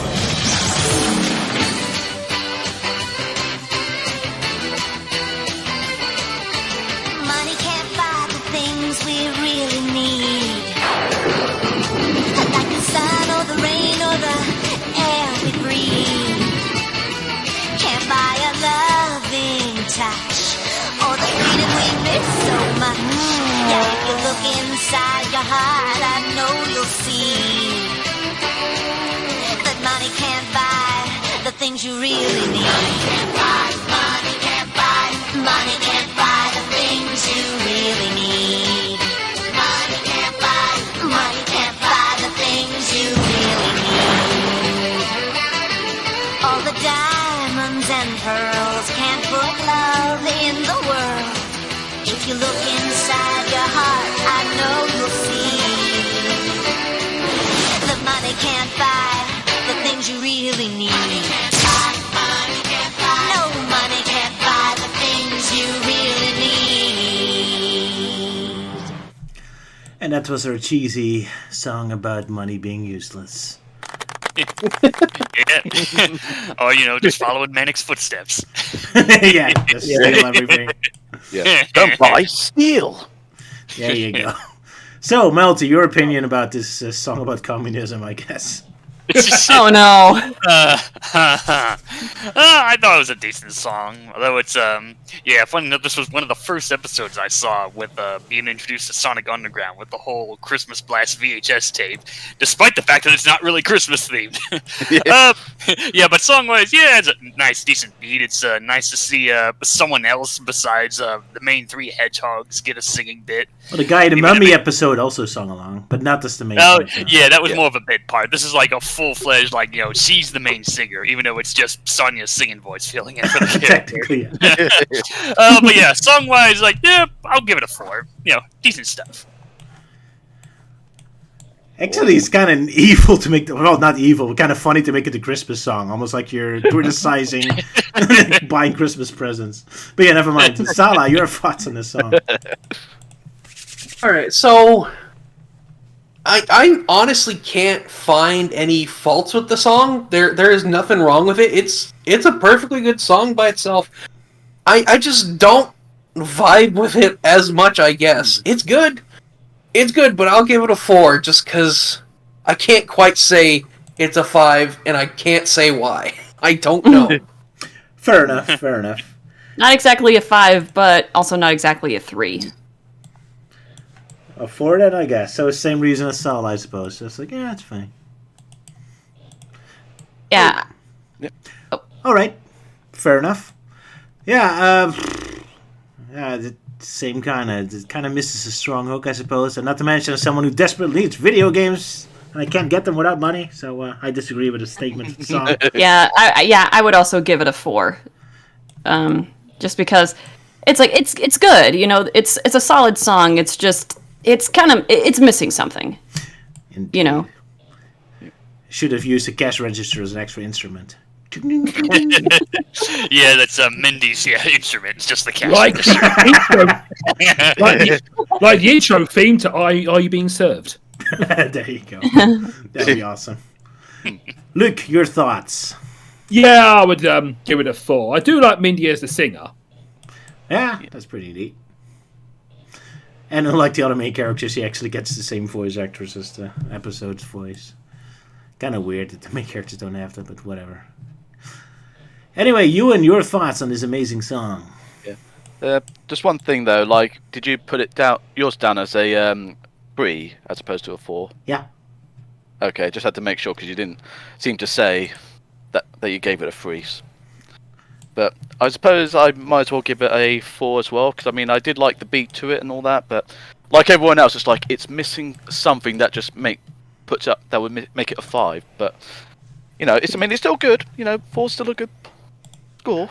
God, now it's gonna bother me why I don't give this a 5, because by all means it should be why don't I like it as much as there's other songs? It's good. Hey, I'm in the same boat as you, so at least you're not alone. Maybe disagree with the message? Or just instruments are too boring? I feel like it's an incomplete message. Yeah. Or just missing a hook? Yeah, I'm missing a hook. Maybe it's short because it's slightly shorter than the "I Found My Home." Maybe that is it. It feels long because like it is one of the songs that has like a whole second verse, but that second verse is like 2 lines. So Well, I don't know. I don't know. It's short, but it's good. Yeah. Alrighty. Yes. So that's 23 points, I believe. Yeah. Yeah. So basically, at the moment, in the joint first place is Someday and I Found My Home with 2 perfect Man, that's scores. gonna be a real challenge to determine Yeah. like which one is the superior song. Exactly. That'll be probably the thing when we come to the final sort of like few episodes, and then it's like the deciding factor of like which one of those songs should basically be given the seal of approval from Dissected Alive. Oh my. Greatest score you can get as a song. Well, I know which one is mine when we get to I know which one is mine. It's when we get to episode 26. Oh my. Alright. Spoilers. Looking forward to that. Yeah.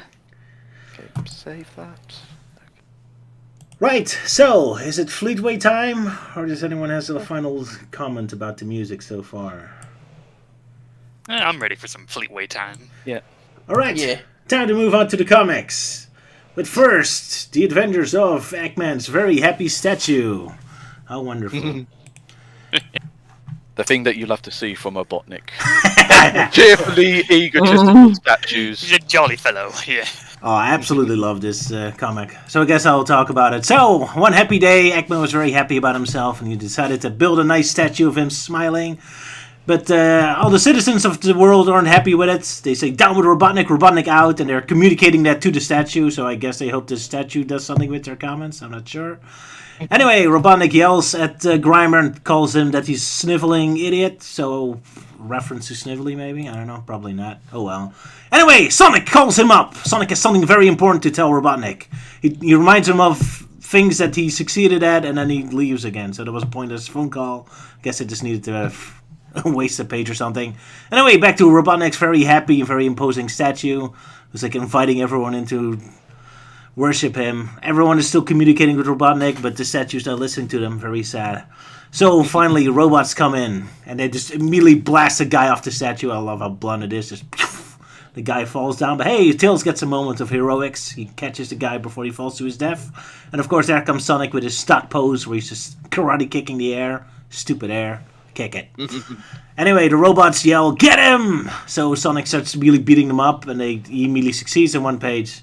So that was a pointless fight. And then everyone is inspired by Just Cause 2 and starts blowing up the statue. It immediately crashes down, and we say a sad goodbye to smiling Robotnik. I'm very sad. So it's not a very happy comic now I think about it. So, statue's destroyed. Sonic stands triumphantly on top of it. So, but yeah, Robotnik is not very happy. It's not really about the statue, but it's about that people don't fear him anymore. So he decides he needs to make a point. He needs to make everyone fear him. So he chokes Grimer a bit, and then he promises that next time he's going to be very scary, which he won't be, but the end. So, any thoughts? Yeah. So first off, because this comic is drawn by Richard Elson, we of course have weird-looking forehead tails. Yes. Yeah. Luke, you wanted to say something? Yes, I really like how this is a story about the people actually trying to make us to stand against Robotnik, and it's a sign that that Robotnik's hold over the people of Mobius are starting to weaken. Yeah, it's a nice story arc episode. Like, it's not really about the adventure itself, but more about making a statement on the series in general. That's kind of neat. I mean, one thing though is like, just kind of find it funny, like with the troopers and like the head commanders, like saying like, "Please remove that person from our great leader's nose," and he's like, "Okay," and he just literally just shoots the guy as opposed to just going up there and getting him down. Yeah, exactly. I love that bluntness and effectiveness. Although he does break the statue because you see parts of the statue falling down too. So I guess if they succeeded, Robotnik would have destroyed that trooper in revenge. But oh well. None of it I matters. I also want to Maybe. say that the statue also makes me think of Robotnik's base in the Adventure of Sonic the Hedgehog cartoon. But Yeah. it's more of a statue instead of like all golden. Yeah, kinda actually, does, now that yeah. you mention it. Yeah. But of course, that one's like, but of course, in the Adventures, it's like Robotnik's having like his whole like fist up in the air, like, whilst this one's just like cheerfully saying like, "Remember me." Welcome to Scenic Las Vegas. Welcome to Robotnik Worshiptopia. Yeah, I just Yeah, love it's the got- pointlessness of Sonic's phone call. He just calls him in and then says absolutely nothing and then leaves again. It's like, I defeated even- you last time, remember? Okay, bye. Even Robotnik responds in sort of like a similar manner to how you were when like the whole pointlessness, like, bah, get out of here. Yeah. Guess Sonic just trolls him. But yeah, also like for some reason Robotnik is just like winking when he's like grumbling. It's like, so what are you talking about here, Sonic? I've got very busy things to do, and sorry, I got something in my eye. Sorry. I guess he's just wincing in pain or something. Yeah. Oh, the damn eyelash in my eye. I really like Grimer's face at the bottom right of the first page with the shadow on it, because it looks like he's seen some really disturbing stuff on the internet. No, I think he just realised the rude sort of like picture Sonic sent to him, and he's like, oh my. Grimer discovers DeviantArt. No. Oh no. Says the person who is still on DeviantArt. He's reading your Technically, I am fanfics. too. Yeah, look at all their face expressions and imagine they're reading your story. How it's not good for yourself. I don't think. Especially Robotnik's face. Like, wait, Oh no. I'm gonna take that off the screen already. Oh, sorry. Oh brother. But if they look at the Terrifying. statue when they read your fanfic, then it's pretty good. They did a good job. He's like, "Yay!" Thanks. Thanks. I think. Yeah, it's just kind of like, as per usual, like the goofiness of like Robotnik, whilst also being sinister at the same time. Yeah, I love it. Yeah, Yeah, it was like how he responds to realizing there's like a protest going on outside his statue. Like, what? There's a protest going on outside? Destroy them all! I loved when he's petty. Yeah, a nice juxtaposition of him being terrifying and just petty and pathetic. It's awesome. Yep.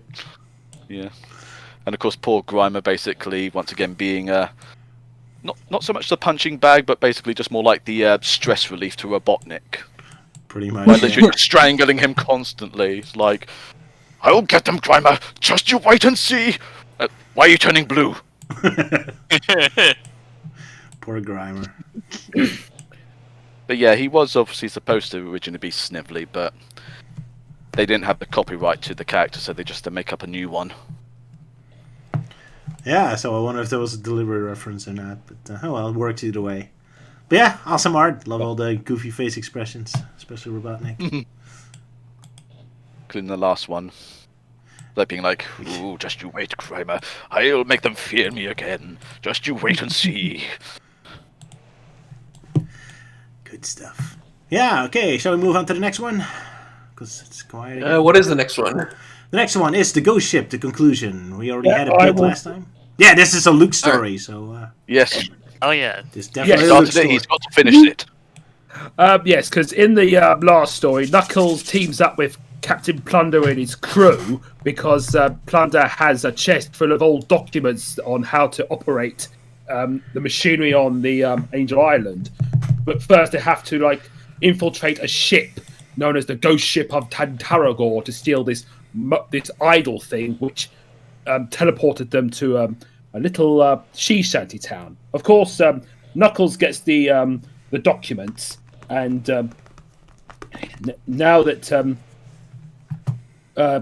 Plunder's got the idol, he decided to use the idol to transport Knuckles back to the floating island. But Knuckles says that he forgot what about the prisoners that's been held captive on the Tantaragor ship, and so he wants to go and rescue them. Of course, Plunder says, "Oh, yeah, mad lad," but Knuckles says, "We got to rescue them." But of course, Plunder's not having any of that, so he tries to get his crewmen to attack Knuckles, and so there was a bit of a fight going on with people throwing chairs and all that, and everyone getting in the way. But Knuckles starts to fight back. But of course, before Plunder tries to stop Knuckles, they're immediately stopped and thrown out the windows by Zorabelle, the pirate queen, and her butler, who is definitely not Lurch in a hat. No, he's called Tom. Zorabelle doesn't want the idol because she feels that the Tantaragar might come looking for the thing. But suddenly, a whole portion of the house, including the crew and Knuckles, suddenly vanished by the Tantaragor.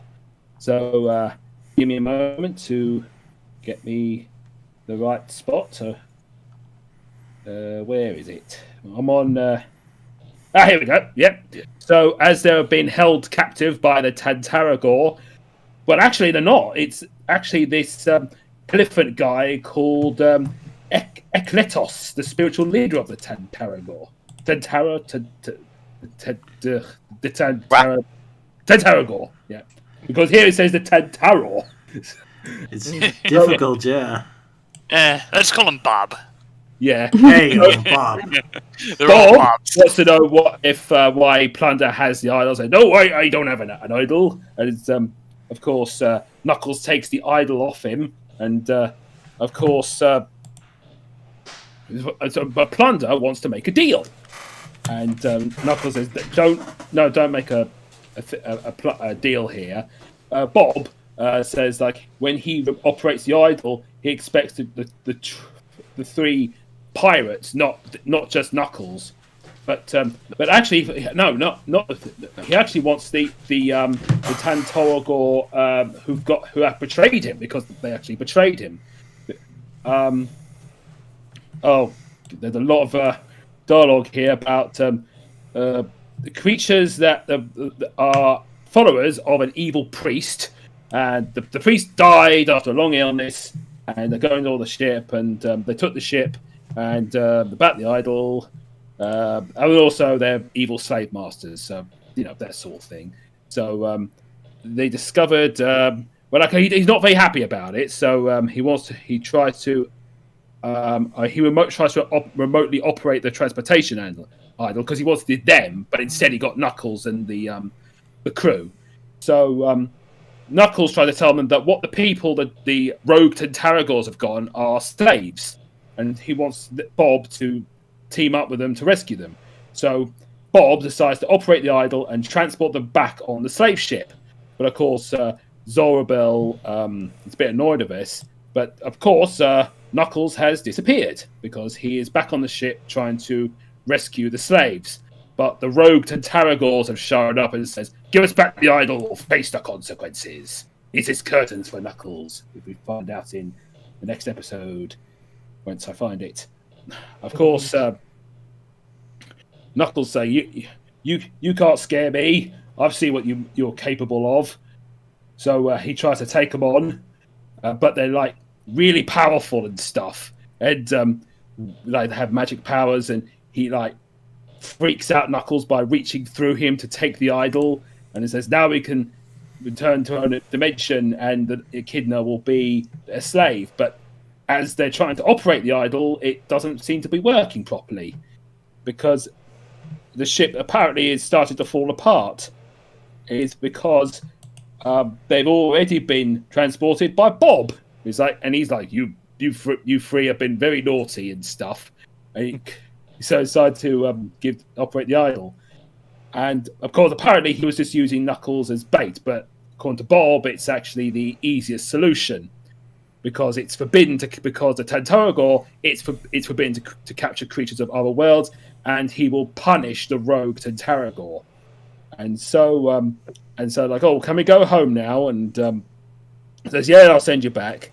Because of course, Plunder's been informed that Knuckles still's had the idol and tries to get it off him. So the house and everyone else has been immediately been returned to Scourge Bay, and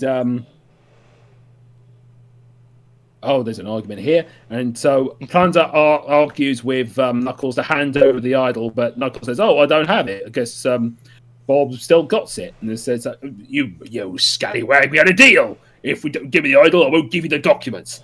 But Zorobel said, "Now listen here, you give the documents, I'll give you a good hiding, because I'm the queen."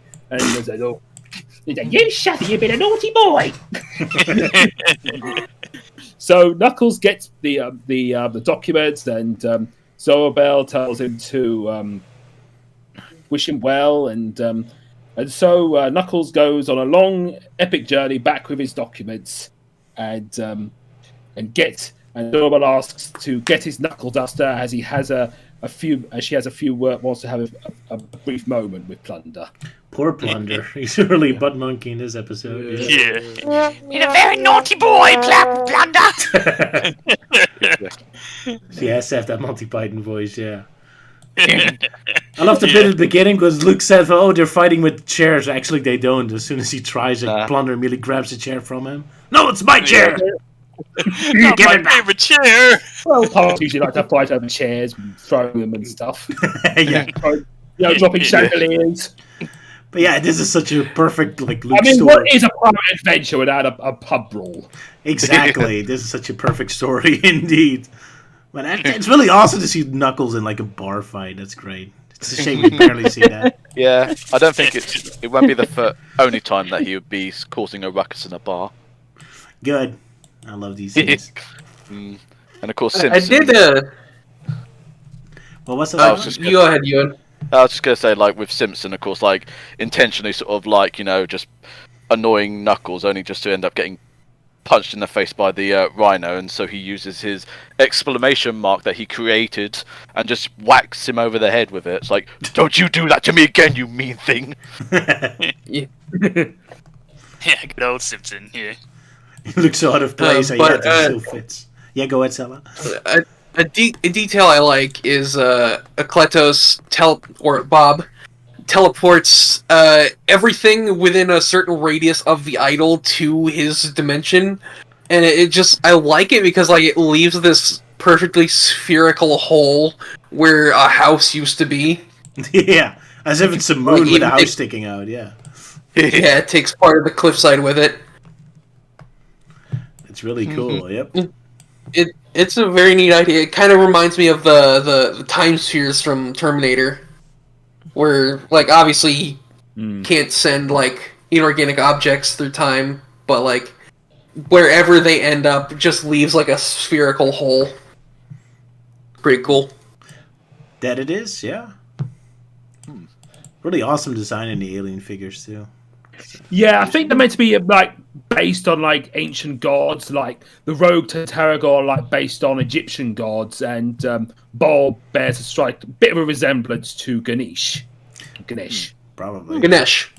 Ganesh. Tomatoes. Yeah, Ganesh. It's Ganesh. Ganesh. It's a proper noun. It should not have a tomato situation. Hope not. But the way everyone was saying, it's I was assuming it was going to be that. But yeah, it is. He is like an elephant deity, like Ganesh, but he's very skinny, surprisingly, from an elephant deity. You would always imagine an elephant to be rather chunky, but yeah. he is basically skin and bones except for his head. I do kind of find it funny, when they first see him, he's all intimidating and such, but the moment Knuckles says no, we got the idol, you didn't get the 3 heretic guys, and he's like, oh, I see, sorry about that. His arms just droop oh. Which page was that?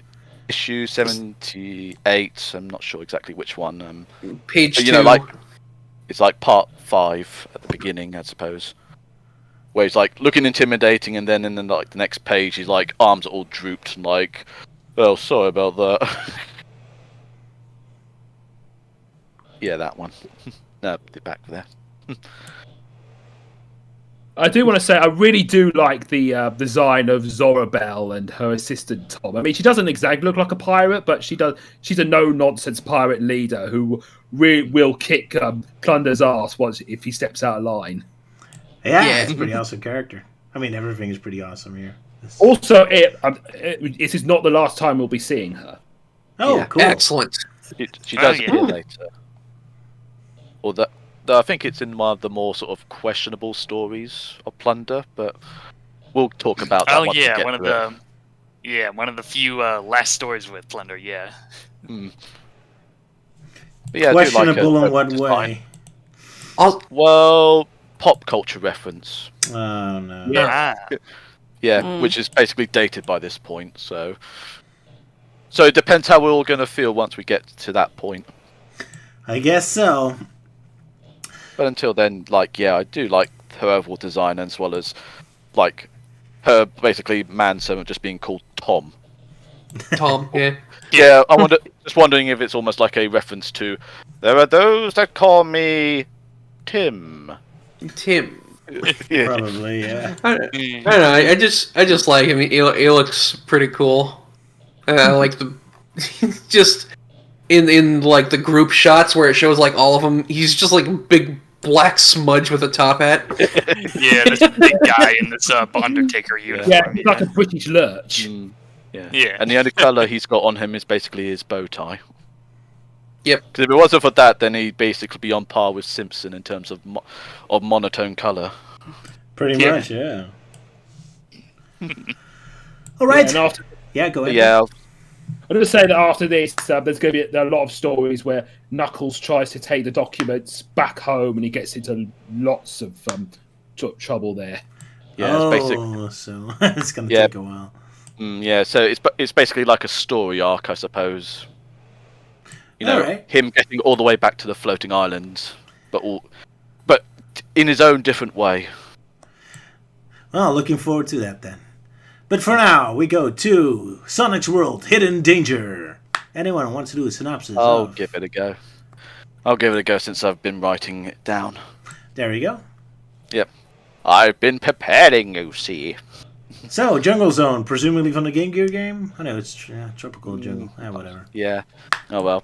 It's peaceful in a village in the tropical jungle zone, which suddenly falls under attack. Yet they don't see anything, so they assume maybe it's a freak hurricane, according to the warthog. Although one of them assumes, like, no, Robotnik must be involved in this. And sure enough, it turns out like he's... Yeah, maybe I should just stick to what I'm just written down. Robotnik is watching the events unfolding in his lair, congratulating Grimer on his latest invention, saying that if Sonic gets involved, he won't know what hit him.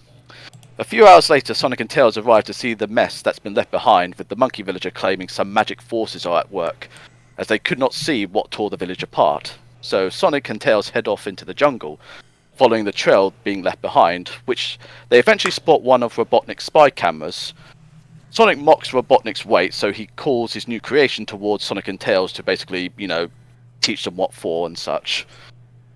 They hear it getting closer, but they can't see it, as suddenly it smashes the jungle, sending the two flying. Sonic realizes it's a robot with a cloaking device. He makes an attempt at it, but gets knocked out cold by the robot, leaving Tails worried that he's going to be the next punching bag. Though, fortunately for him, it wasn't too bad on Sonic, as he gets up and carries Tails away from the invisible robot. They arrive at a small cliff edge that leads down to a river, which gives Sonic an idea, telling Tails to lower him down close to the water, and using his high-speed feet action, he sprays the invisible robot with water, making it partially visible, giving Sonic a quick chance to spin all the loose leaves and vines around it to make it more visible, thus giving him a chance to spin attack it. With a direct hit to the cloaking device, the robot becomes visible as Sonic and Tails lay some hate onto it. While being a tough robot, it's too close to the cliff edge and falls into the river, causing it to short-circuit and shut down as it sinks to the bottom of the river. Really got to put in more, commas in there.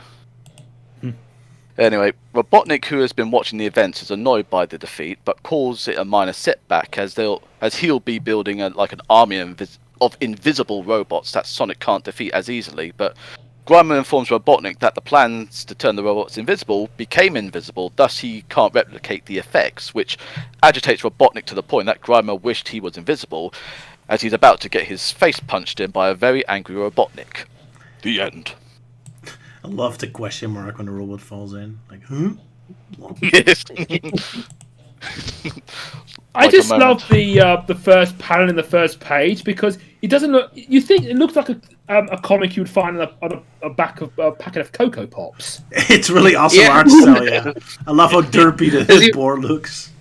You got all these like these looking jungle animals. Off-brand Toucan Sam. Yeah. Off-brand Cookie Crisp Wolf.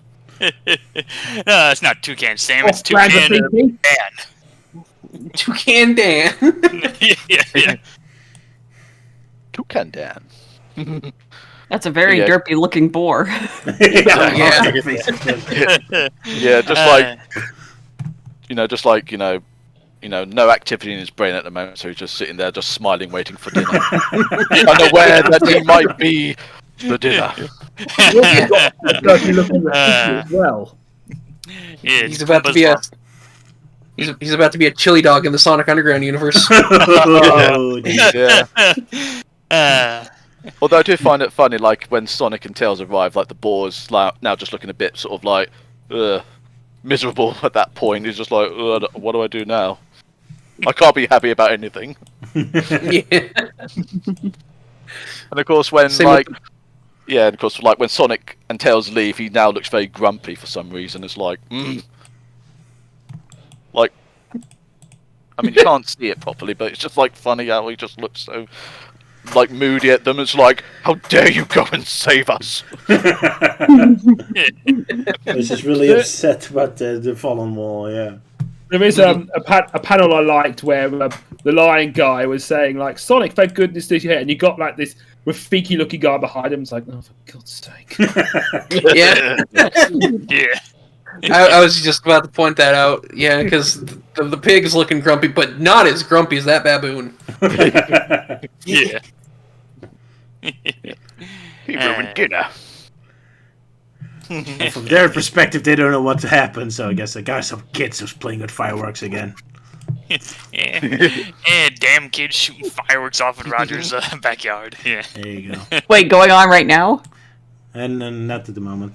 No. Okay, no. I was making a reference to what previously happened. Yeah.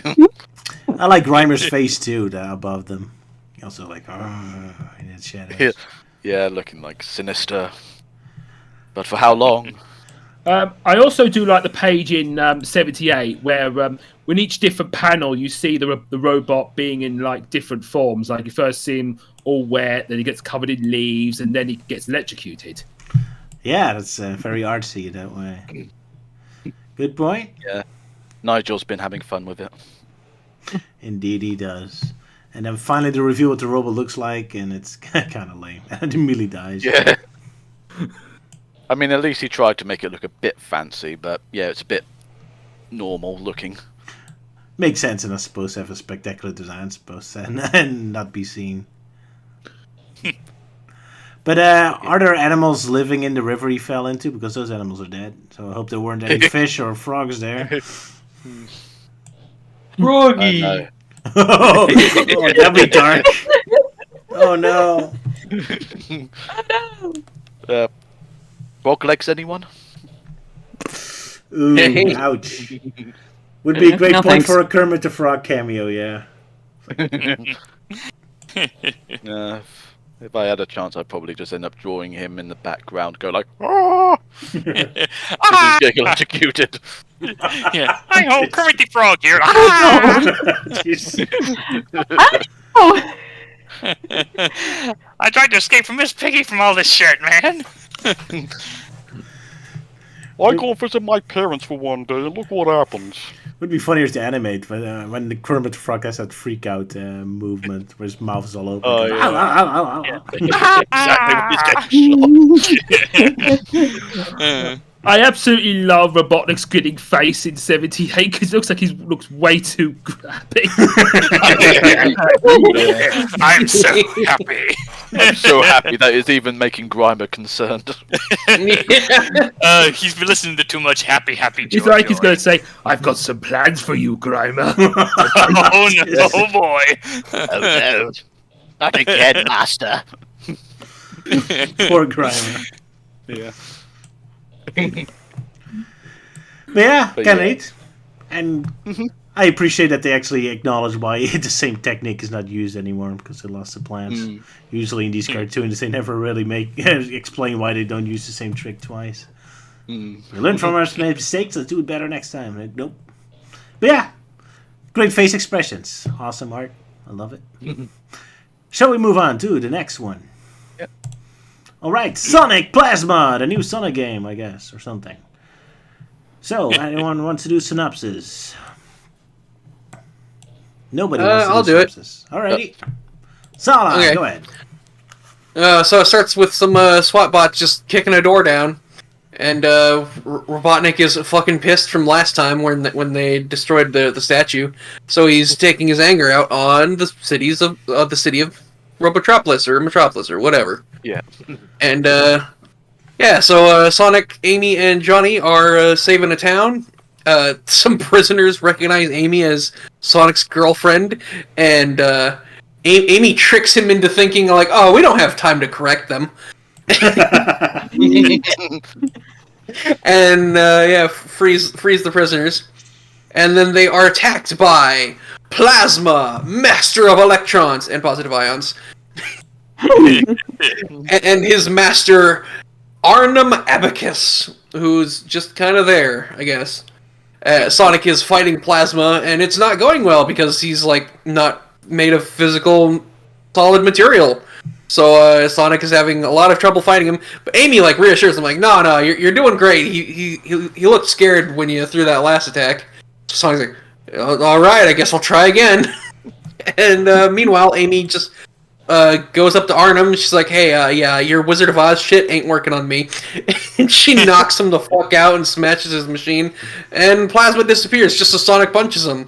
They're like, "Wow, Sonic, you did it. That's amazing."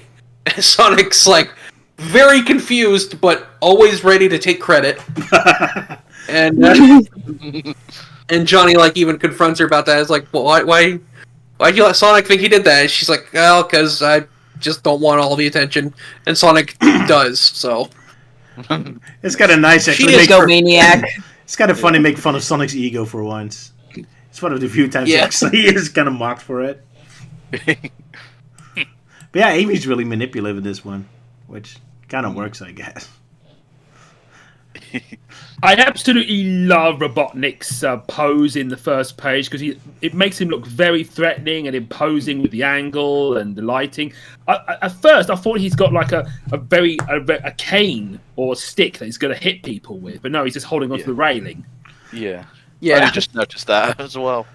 Yeah, but it is a very awesome shot, yeah. I think they even call that the Hitler shot because it was used in a lot of World War II movies to show Hitler always from this angle to make him look more imposing. So fitting for Robotnik, I suppose. Or you can call it the worm eye perspective, which sounds less intimidating, I suppose. But yeah, pretty awesome comic. I love the face expressions. I love the little playfulness here. It's kind of nice to see them playing around with the Sonic Amy girlfriend thing. yeah. And of course, the troopers basically just smashing down the doors and just taking people, and like the mother's like saying, "No, stop! He hasn't done anything." And then the robot just responds, "Everyone is guilty of something, citizen. Especially your baby. Your baby's next." Oh, actually, now that I'm looking back on it, it was actually the prisoner who convinced Sonic to stop trying to correct them about their relationship status.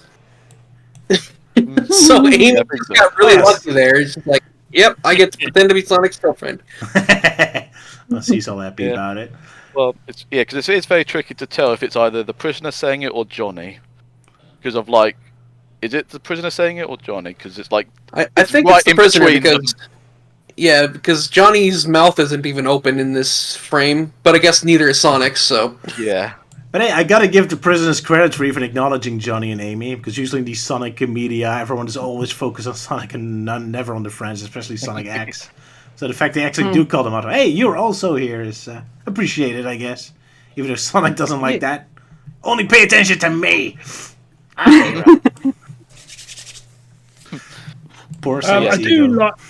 I do like the giant plasma character because Richard Elson does like to put in like giant demonic creatures in that, and I have noticed that Arnhem Abacus kind of resembles an Ugnaught from Star Wars. Yeah, it's a really awesome design. Great face expressions too. Yeah, I because I kind of noticed though like. that Sonic like has resting grumpy grouch face. Yeah, very grouchy this one. It's like the entire comic long, he still hasn't gotten over Amy being called his girlfriend. It's like even during the fight, he's still like, this still annoys me.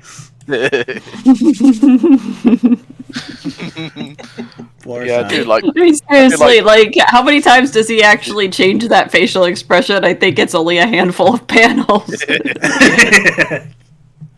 It's a really bad day, yep. But I love the fact that as soon as Amy's called his girlfriend, he has this horror face. Like, usually you get that face expression only when there's like a horrifying reveal about to happen. Oh, it's the enemy! Here's about something stupid.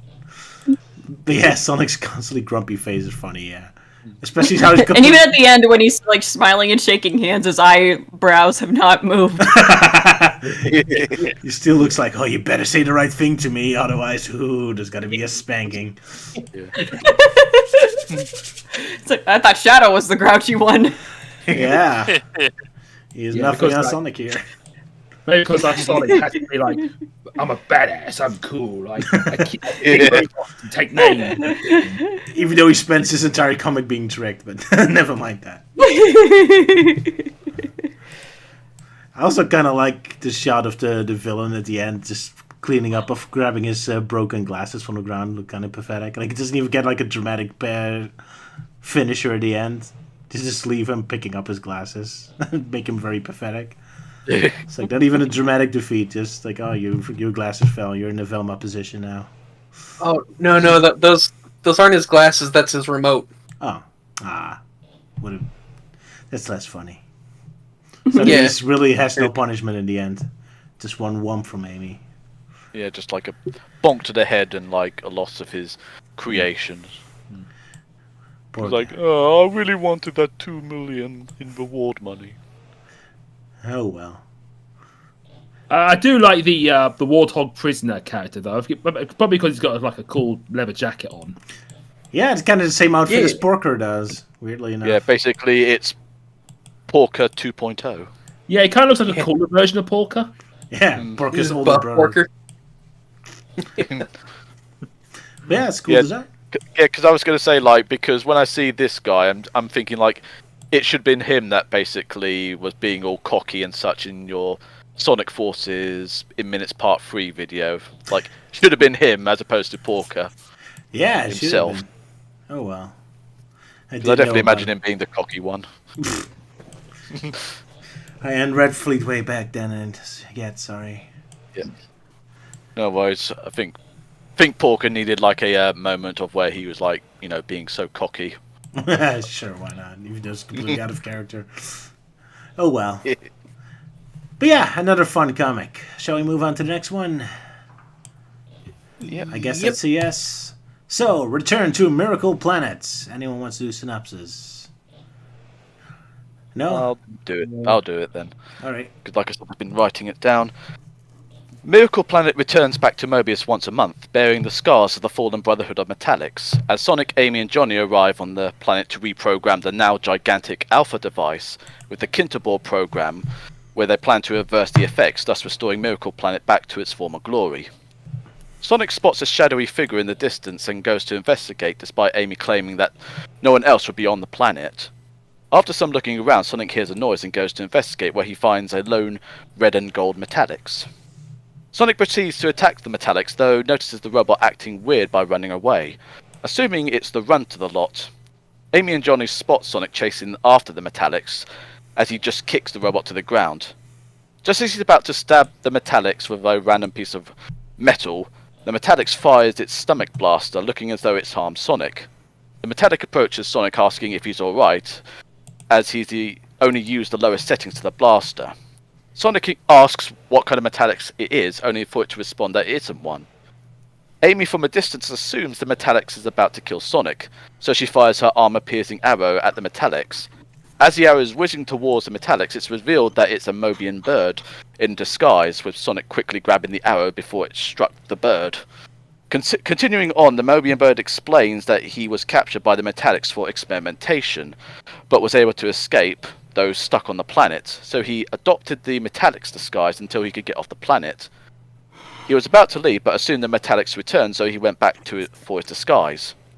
Johnny and Amy run over to see what's going on, as well as where the arrow went, which Sonic says it just flew past them. They all start making their way to the planet Chain to get off the Miracle Planet while the Alpha device undoes the effects it did. All the while Amy's saying, like, she couldn't have missed that shot. Like, how could I miss the shot? I can't not miss the shot. Why did I miss the shot? There, Euan. Yeah. Sort of, You made I me know. I mean, miss. it could gradually get more and more to the point of where she'd be going, I love the fact that Amy's not even concerned she was shooting at a civilian. It doesn't. Even Yeah, that's what I'm thinking. Like, she's more concerned with the fact that like her arrow disappeared than the fact that the arrow's intended target was a person. It never crosses her mind. Yeah. Yeah. She just cares about that perfect shot. Yep. Yeah, fun comic. Kind of typical. Last comic, Amy was manipulating Sonic, and now Sonic's manipulating Amy back. Revenge. Exactly. I just love the panel of Amy going, no! Yeah. No, don't. Like slow motion, no. While Sonic is getting sacked. Sonic's finishing move on the Metallic's pretty intense too. Like, Yeah. to stab him at that thing.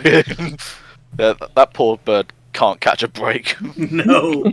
About to be impaled and then basically almost gets like headshot by a arrow. I also just love the how the robot looks when he's running away from Sonic. That pose is awesome. Like, almost like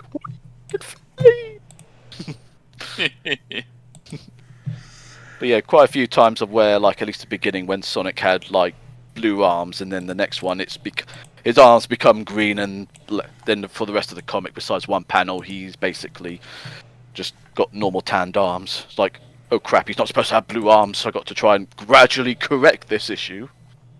So let's just gradually change his arms from blue to a greenish tan, and then just tan. Because unfortunately, I don't think Steve White was shown like the full color of Sonic until it was too late. Apparently Yeah. so. So this is a new artist? Because I don't recognize it, so. Well, it's still from the same artist. who's Yeah, been doing different this for a while. color. It's just a different colorist. What's up with Sonic's arms? Yeah. That's like I what said, we're talking about. Yeah, because apparently Steve White accidentally painted his sorry, arm just- blue to begin with, and then upon being told no, Sonic doesn't have blue, I'm like, oh crap, and then they decided to gradually just start colouring them in both blue and tan. You know, he's got green sleeves on. Yeah. He stole Manic's arms. Oh no. Oh no. Wait, Actually, no, Manic's arms aren't green. Yeah, I just realized that. If only he did, then he would have gotten them correctly. And also, Sonic has purple arms, purple eyes instead of green. Before the green eyes, Yeah. I think. Oh yeah. Yeah, this is before the Green Eyes was established in a weird way, but that's still later. Yeah, we're still 1994 at this point, or 1995, not sure. But before Sonic Adventure, anyway. Yeah. We're still in the Sega Saturn era. Yeah, I kind of like the art style. For goofy as it may be sometimes, but Yeah. I like their See, faces. this issue came out in '96. 96 even. Oh man, I'm wrong. Yeah. I'm off. Yeah. But yeah, still well. Still before Green Eyes, though. Yeah.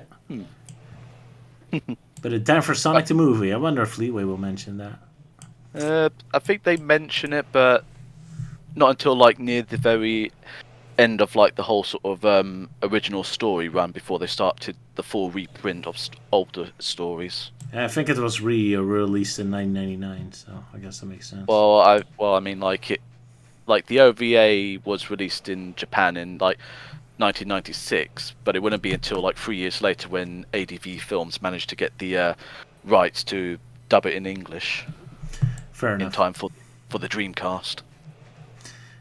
Alrighty.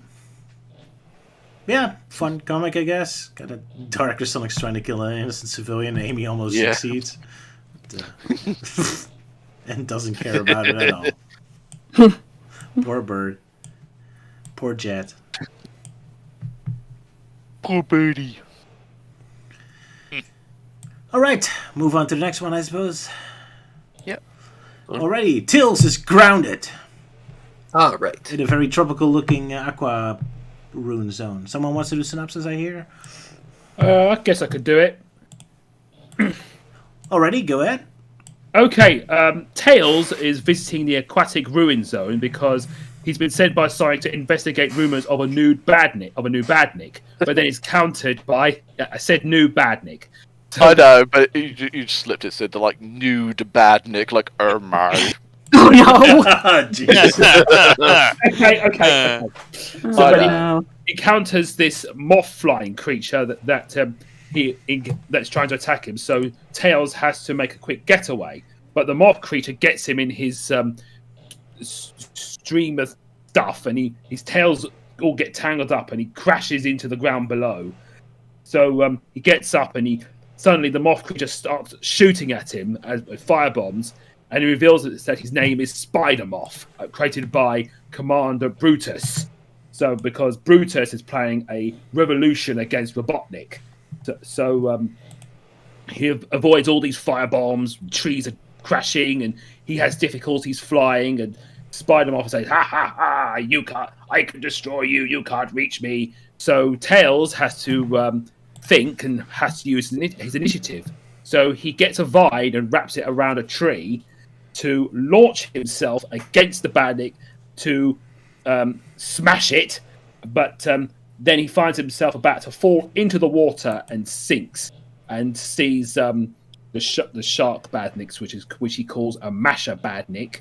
So he tries to swim away, but it grabs at the sign webbing, which frees him, and then he can fly off back to Metropolis Zone to report about the Spider-Moth and what Brutus might have planning. Alrighty. And that's it, indeed. Man, I love the colors in this one. It's nice, very colourful. Yeah.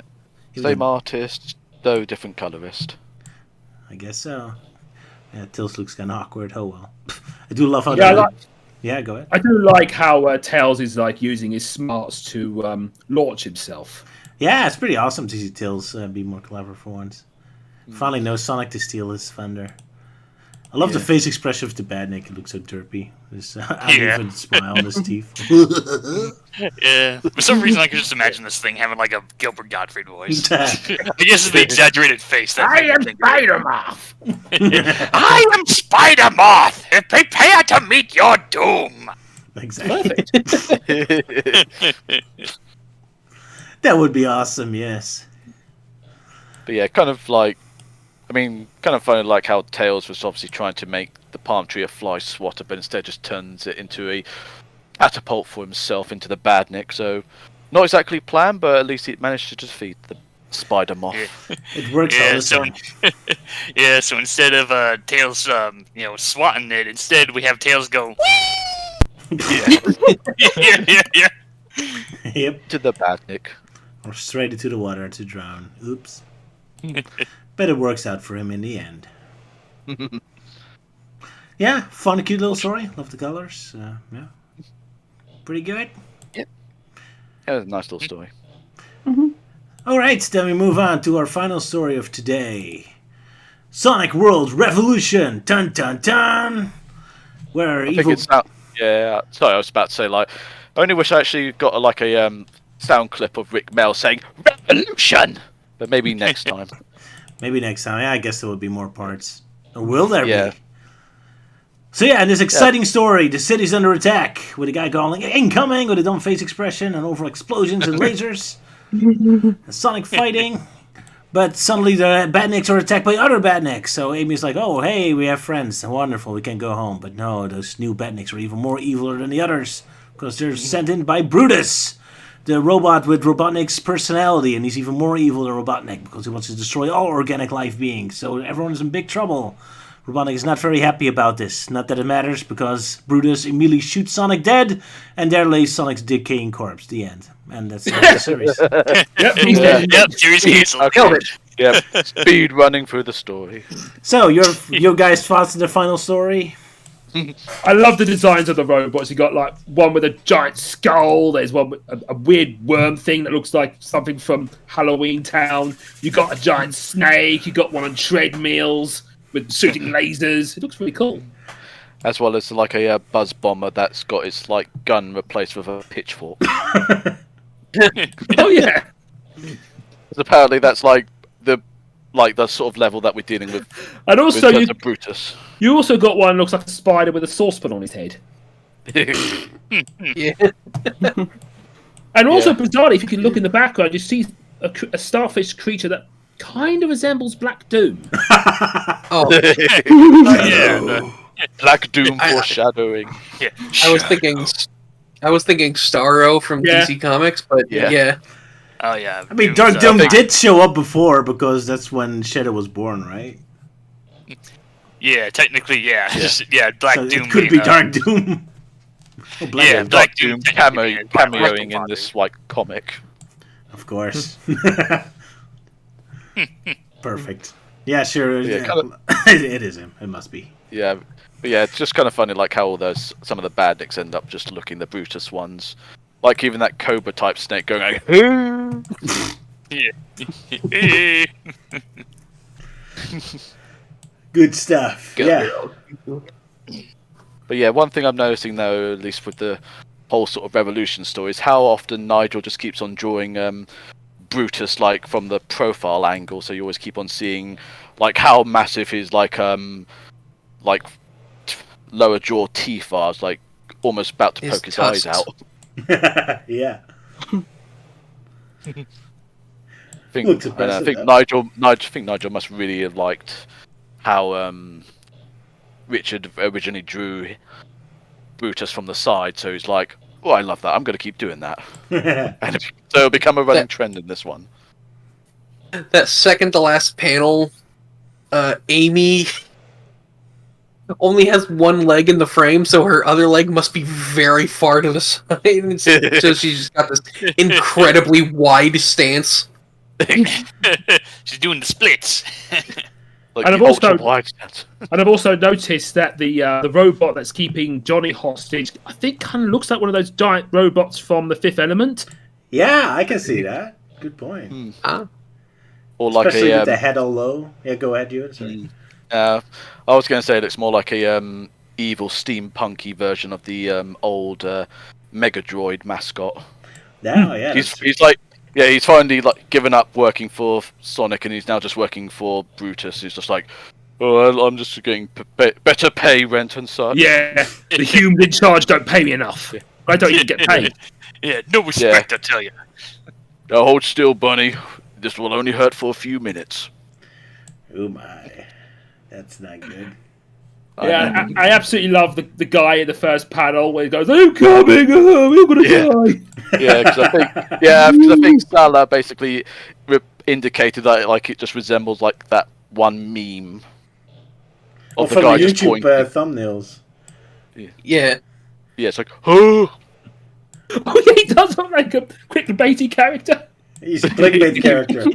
Well, maybe we should put him in all our Sonic Dissected thumbnails from now on. Yeah, maybe. there we go. At the very least, maybe at least for the next thumbnail, we just have him in the corners. So like, Yeah. look, You have to watch this video! Whoa! Quick now! You got it! You got it! Incoming! Dissected Alive! 61. We're all gonna die!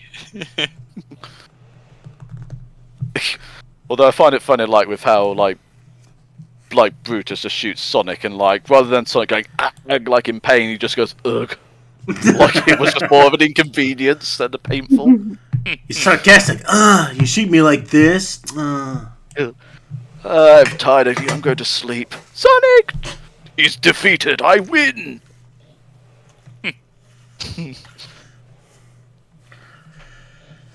But Yeah, no, go ahead, Luke. I also like the panel that as Johnny bashed the robot, the robot looks a bit surprised.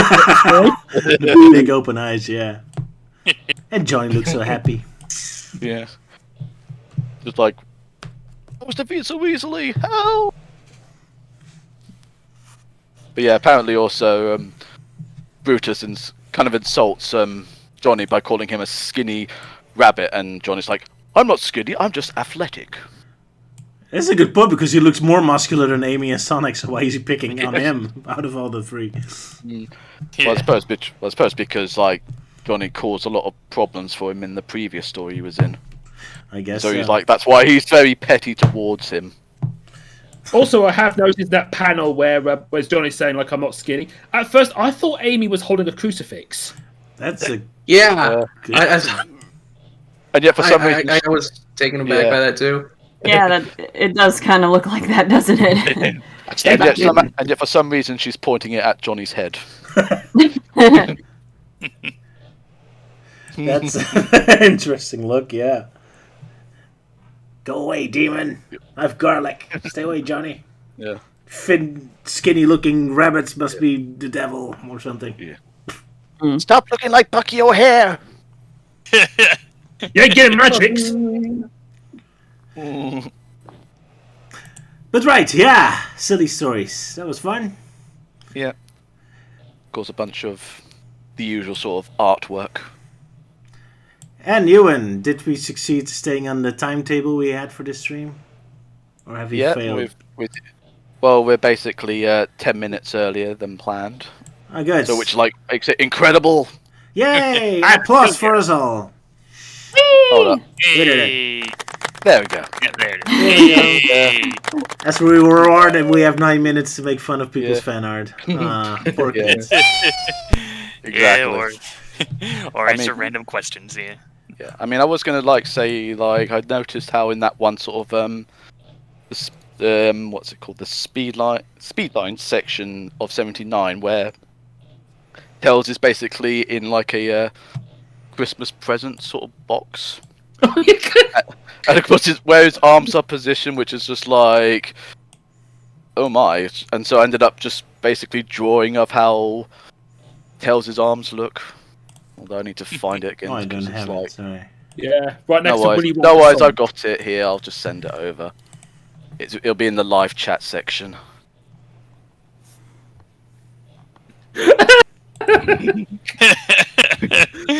Oh wow. You got long tails. Yeah. A relative of Long Dennis. Oh no. While Sonic is away, Tails has been taking lessons from Rystar. Yeah, Like you less from Long Dennis from Cadicarus. You turn into the werehog. I could have coloured it. I could have coloured it in, but I was running short on time, so. That's But a it's really Fleetway, cute it's Tails fine. face, though.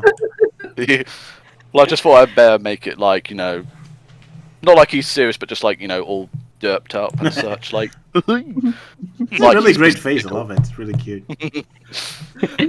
There's two fan art pictures that really amused me. One was Robotnik with a very badly perspective snooker table. And one in the pirate fan art, you got Robotnik as a boat. Oh yeah, Robotnik became a boat. Yeah. I love the I could be pirate anything I want. tails. I want to draw Luke the Fox that way. Oh hey, Yeah. Pirate Tales. Predating sales from Sonic Prime. There you You go. also Oh, got Pirate Knuckles predating Knuckles the Dread with tiny Yeah. scissor hand. Mm. And I think that's the Sonic and Tails one. I think that's seems to be heavily inspired by the Garfield and Odie sort of Does like look a bit, yeah. picture. Oh yeah, old Garfield. Yeah. Oh, nice. But yeah, I do find it funny, like like Robotnik becoming a boat. Yeah, I could be anything I want to be, so I became a pirate boat. Yar, har, fiddle-dee-dee. This is like the King of Red Lions from Wind Waker, but with a bat. Yes. Follow me, Link. Yeah. And the problem is, every time you talk to him, he just goes, pingus, pingus, pingus, pingus, pingus. That should be modded in a ROM of Wind Waker.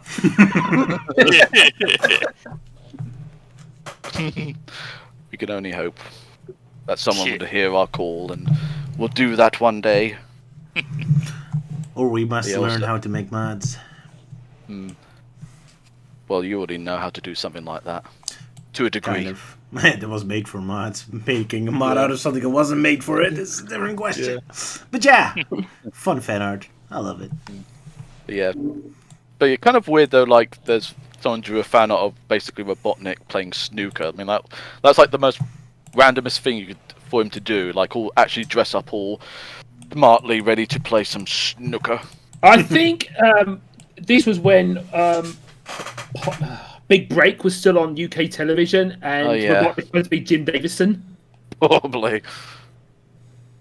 It's only a game, so you better have a real good Pop fight. as many balls as you can. Exactly. British stuff we don't know anything about. But Yeah. probably And based of on the TV show. And of course, the Sonic and Knuckles playing football with one of the Badnik heads on Robotnik's like, "No, foul ball, foul ball!" And a very angry-looking Knuckles like whacking the ball away, like very red in the face. A very big hat. Yeah. Oh yeah, then that really creepy Amy look with the spiraled eyes. Yeah, Super Amy, maybe. probably. Like the moment she becomes super, she basically goes all like, "Yeah." I'm coming for you, Sonic. I'm coming to get you. Pretty awesome. I love it. But yeah, I think one thing you're also happy about, to a degree, Roger, is like the reviews are back. Yeah, I was kind of missing them last time. Suddenly you're back. Reviewing classic games like The Ooze and Magic Carpet that I never heard about. But there they are. Yeah. Oh yeah, that one had like a pinball game for the Saturn. Yeah. Oh yeah, true pinball. Sweet.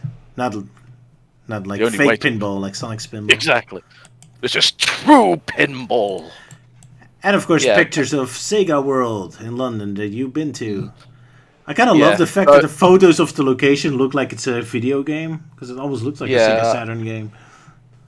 Because I mean, it does. Yeah, because it basically is just like, you know, their own like 3D model interpretation of what it's going to look like in there. And one thing can definitely say, it wasn't that bright. All right. I mean, it was still colourful, but the way like it's shown in all these like pre-renders, it's like it's going to be super bright and cool sort of thing. But like it's like kind of almost like a sort of like a neon dull type sort of thing. And I really love those pre-renders. It almost looks like it's a video game that never got released or something. Like a Sega World. I want that video game. But yes, too bad though. Now, like, you know, it's all gone now. You can no longer go into the main area or anything. And apparently, the whole sort of front area of the has now basically just become like one gigantic tourist tat shop. So Yeah. do not go there. Because Yeah. even I took a photo. Because I even took a photo of it, and like I gave it the most miserable looking photo I could have done. Like in the middle of winter, it raining and such, and just snapshotting it. It's like, you know, the perfect image of that place at the moment. Yeah. Too late for me to visit all the Sega arcades. How tragic. Yeah. Especially being able to play games such as like Sonic Championship and Sega Sonic the Hedgehog. Exactly. Well, Sega All the was- classics I there. do wonder if like Sega World gets a lot of time travelers as customers. That's a good question. Yeah. Yeah. Yeah, I definitely remember going around the time when they decided to make it a free entry, but it came at the cost where all the arcade machines now had to be like, you know, paid to play sort of thing, which of course sucked because I never got far with Sonic the Fighters, so I only got up to Bark the polar bear where he just constantly just kept squashing me. Yeah, it's not easy, no. Yeah, and also they've got some interesting rides there. You go around these little cars shooting at other little cars, and also there's like a ghost train where a ghost ride where you zap other ghosts. Yeah, I think I've somewhat remembered the Ghost Train part, but like my memory on that's a bit hazy. The only ones I can remember was the one of where you're basically in sort of like a motion simulator type ride, going through all the like aquatic life, and the wearing the mega vision display headset, where basically I could just turn my head around and I'm literally a turret and I'm just blasting all these missiles. Sounds like I missed some great stuff. What a shame. Oh well. Yeah, you did. Well, glad you at least got to enjoy it. Anyway, I think we got about to the end of the video of our stream today. Anyone has some final statements to make? I guess everyone's really tired now, so...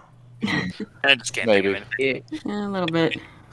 Alrighty then. Then let's shut it up for now. Euan, thanks for the thumbnail. Awesome art. Everyone, thanks for joining me again. Mhm. It's been fun. Yeah. Yes. Yeah. Yeah. Huzzah! Huzzah, indeed. And now it's time to plan for some Christmas stuff. Yeah, Christmas is coming soon, but not the next stream yet, I think. No. Have to decide on that. Yeah, maybe this year we'll finally get to cover Sonic Christmas Blast. Probably so.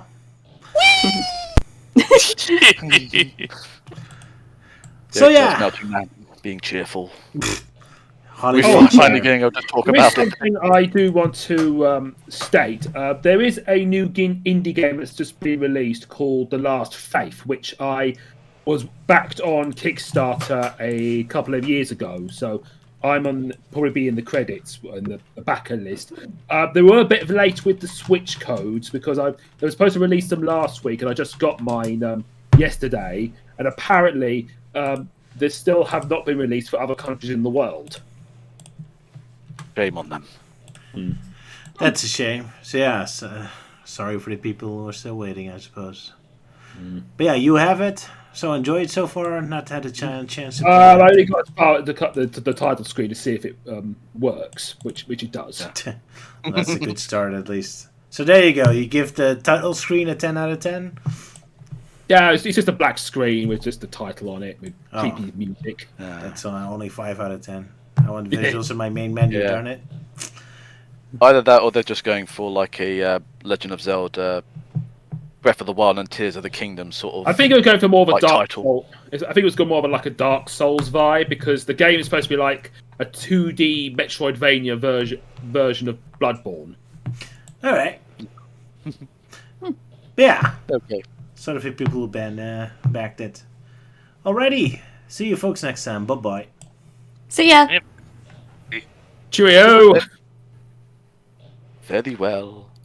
See you next time. Rooty ding.